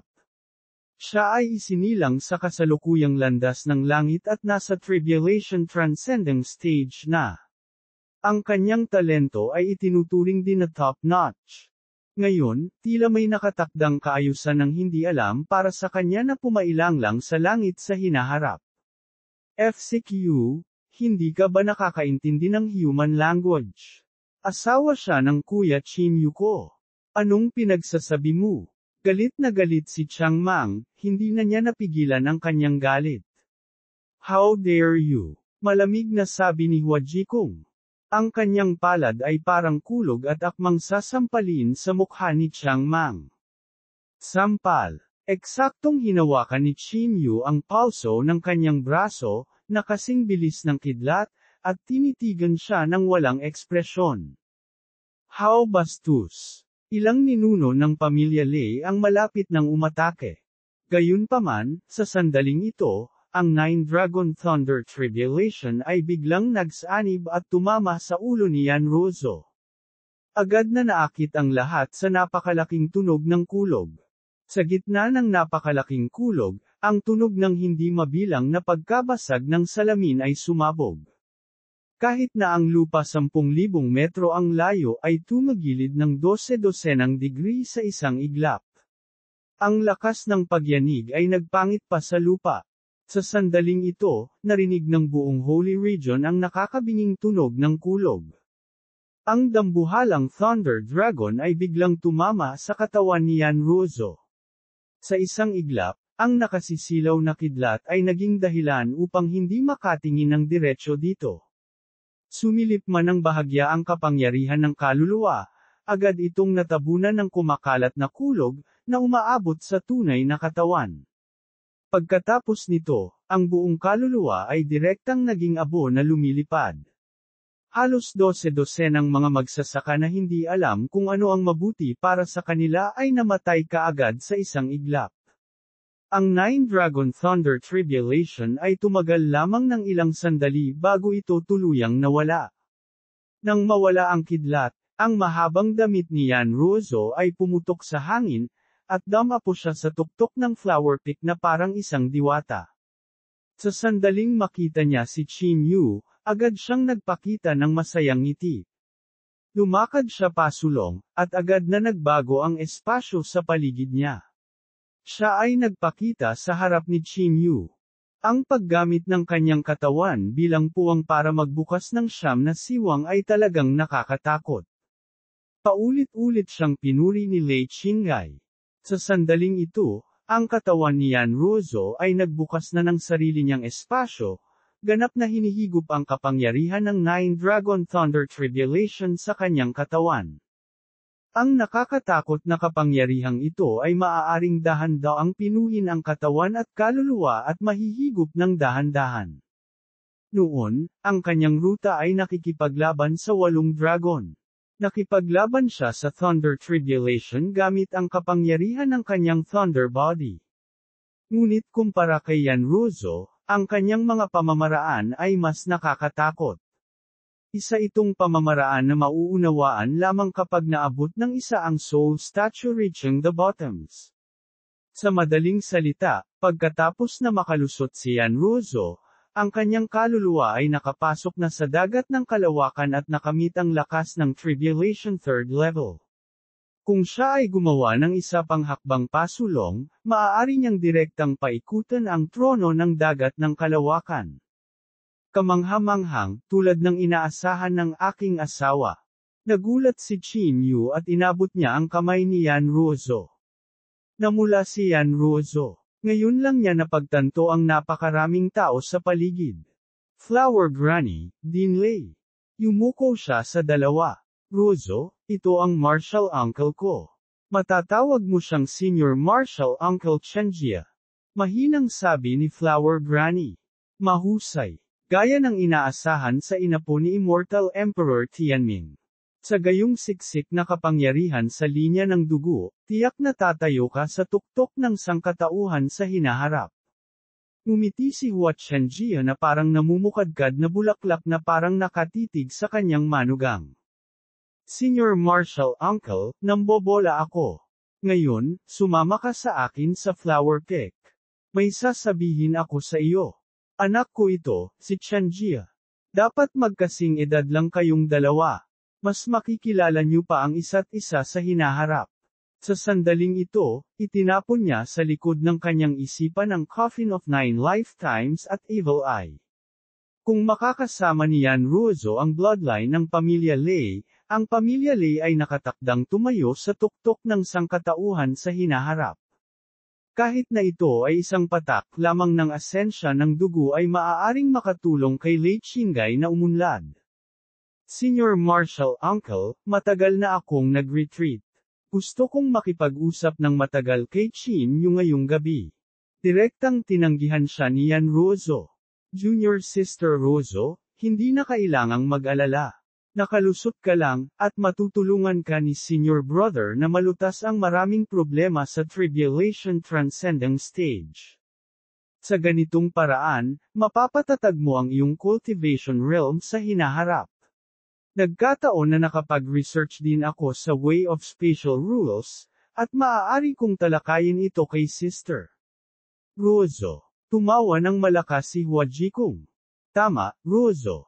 Ayos lang kung isa kang ordinaryong magsasaka. Ang iyong talento ang nagpasya na ikaw ang pinakamataas na lakas sa pakikipaglaban ng sangkatauhan. Hindi mo ba nais na tumayo sa tuktok sa hinaharap at maging isa sa mga taong minamaliit ang mundo? Bukod dito, sa panahong ito, ang pagpili ng makakasama sa DAO ay magiging isang malaking kaganapan para sa iyong buong sangkatauhan, kahit na hindi ka masaya para sa iyong buong sangkatauhan. Payo ngayon kapag nagpapatuloy ka sa pagpasok sa hinaharap, Ranove S. Muling tumawa si Hua Chanjia. Tama. Hindi dapat madaling ipagkatiwala ni Junior Sister Ruozo ang iyong sarili sa ilang mga manloloko. Kakaladkarin ka nito sa isang sitwasyong hindi na mababawi. Ngumiti muli si Huajikong. Kahit na ito ay sa pamamagitan ng puwersa ngayon, kailangan niyang kontrolin si Yan Ruozo sa flower pick. Ang ginawa ay hindi na maibabalik, at hindi siya natatakot na ang batang babae na ito ay hindi makinig ng masunurin. Sa pag-iisip ng nakakatakot na bloodline power, hindi na makapaghintay si Huajikong na hilahin kaagad si Yan Ruozo papunta sa flower pick. Si Lei Qinggai at ang iba ay nag-alinlangan sandali ngunit hindi siya pinigilan. Qin Yu, bumalik sa Demon Slaying Peak at mag-cultivate. Ipapadala ko sina Lei Li at Lei Huan sa Demon Slaying Peak. Kung mayroon kang anumang problema sa iyong cultivation, huwag mag-atubiling magtanong sa kanila. Gumawa si Lei Qinggai ng kanyang desisyon at sinabi. Sa magulong panahon, kailangang maging mapagpasyahan. Hahaha, masyadong magaling si Marshal Uncle Lei sa brat na ito. Natatakot ako na kahit nasa patnubay ng dalawang Marshal Uncles, mahirap pa rin para sa taong ito na makalusot sa tribulation. Let's go, Sister Ruozo. Tumawa si Huajikong at inabot si Yan Ruozo. Tingin mo ba patay na talaga ako? Tumawa si Qin Yu sa sobrang galit. Black Saber. Biglang pumutok ang saber light. Ang kapangyarihan ng pagpatay ang naintindihan ng itim na saber ni Qin Yu ng pamilya G. Naglalaman ito ng malabong kapangyarihan ng primordial rune, at sa isang kisap mata, ang itim na sable ay sumabog sa katawan ni Huajikong. Ang kapangyarihan ng assassination na naintindihan ng Black Saber at ang malabong kapangyarihan ng Spatial Primordial Rune na pinagsama. Pub Future Ads. Kung si Lei Huan sa tabi ay hindi nakapag-react sa oras at hinayla si Huajikong, ang slash na ito ay maputol sa dalawang hati si Huajikong. Gayunpaman, nagkaroon siya ng sugat sa kanyang katawan. Beastard, ang lakas ng loob mo. Tiningnan ni Huajikong ang dagwang kalahati ng kanyang katawan. Sa sobrang galit niya ay halos mawalan na siya ng malay. Isa ka lang basura, sino ka para pag-usapan ang bloodline sa harap? Hinayla ni Qin Yu si Yan Ruozo. Natigilan si Yan Ruozo. Hindi niya inaasahan na napakalakas ni Qin Yu. Ang kapangyarihan ng pinagmulan ay isang kapangyarihan na maaari lamang maunawaan pagkatapos ng Tribulation 4th Level Condensed Throne at pagbubukas ng dagat ng landas ng langit. Napakalakas. Sa pagtingin sa kaibig-ibig na ekspresyon ni Yan Ruozo, hindi mapigilan ni Qin Yu na sampelan ang kanyang mapupulang labi. At pagkatapos ay hinayla siya nito sa kanyang likuran. Manatili ka sa likod ko. Panoorin kung paano ko durog ang basurang ito. Si Qin Yu ay labis na nagmamayabang pagdating kay Ruozo. Oo, tumugon si Yan Ruozo na parang lamok at namula na parang mansanas. Hindi niya inaasahan na hahalikan siya ni Qin Yu sa harap ng napakaraming tao. Ate, huwag mong hayaang tumakbo ang iyong imahinasyon. Ano ang gagawin natin ngayon? Sa pagtingin kay Ruozo na tinakpan ang kanyang mukha gamit ang kanyang mga kamay, si Changmang ay naluluha. Bagamat labis din siyang hindi nasisiyahan, ang mga taong nauna sa kanya ay hindi dapat pabayaan. Mas mahalaga na humanap ng paraan para umalis. Pumunta ka sa impyerno. Galit na galit si Hua Jikong na halos mawalan na siya ng malay. Parang si Chinyu ang nangagaw kay Yan Ruozo. Sa gitna ng kasagsagan ng tag-araw, biglang umihip ang simoy ng tagsibol at ang mga pamumulaklak ng peach.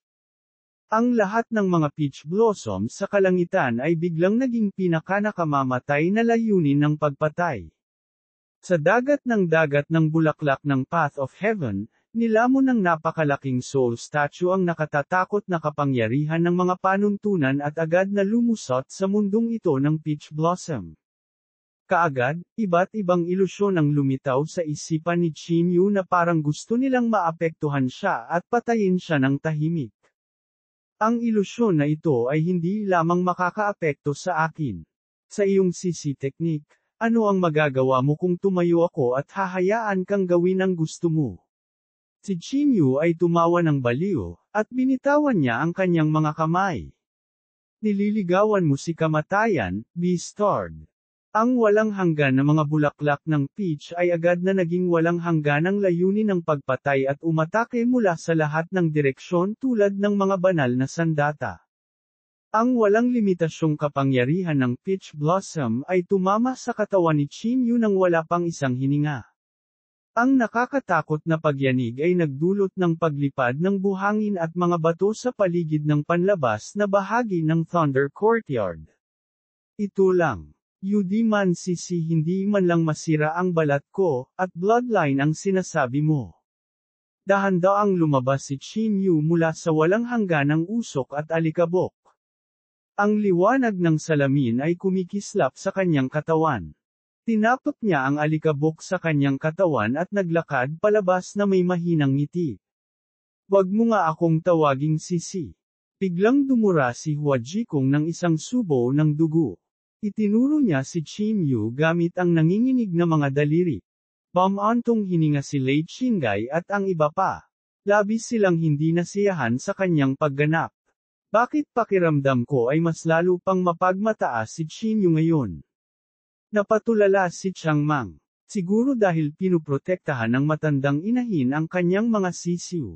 Kadalasan, ang lalaking ito ay hindi umuutot kapag binubuli. Tumango si Juwu bilang pagsang-ayon. Sa kabilang banda, si Yan Ruozo ay kumikilos na parang isang maliit na babae. Nagkatikip pa siya ng mukha. Nahuhulaan ang paparating na sakuna, kailangang gumawa ng matinding hakbang. Chinyu, bilang miyembro ng Thunder Courtyard, naglakas loob kang salakayin si Martial Uncle. Walang makakaligtas sa iyo ngayon. Isang tribulation transcending elder ang humakbang pasulong.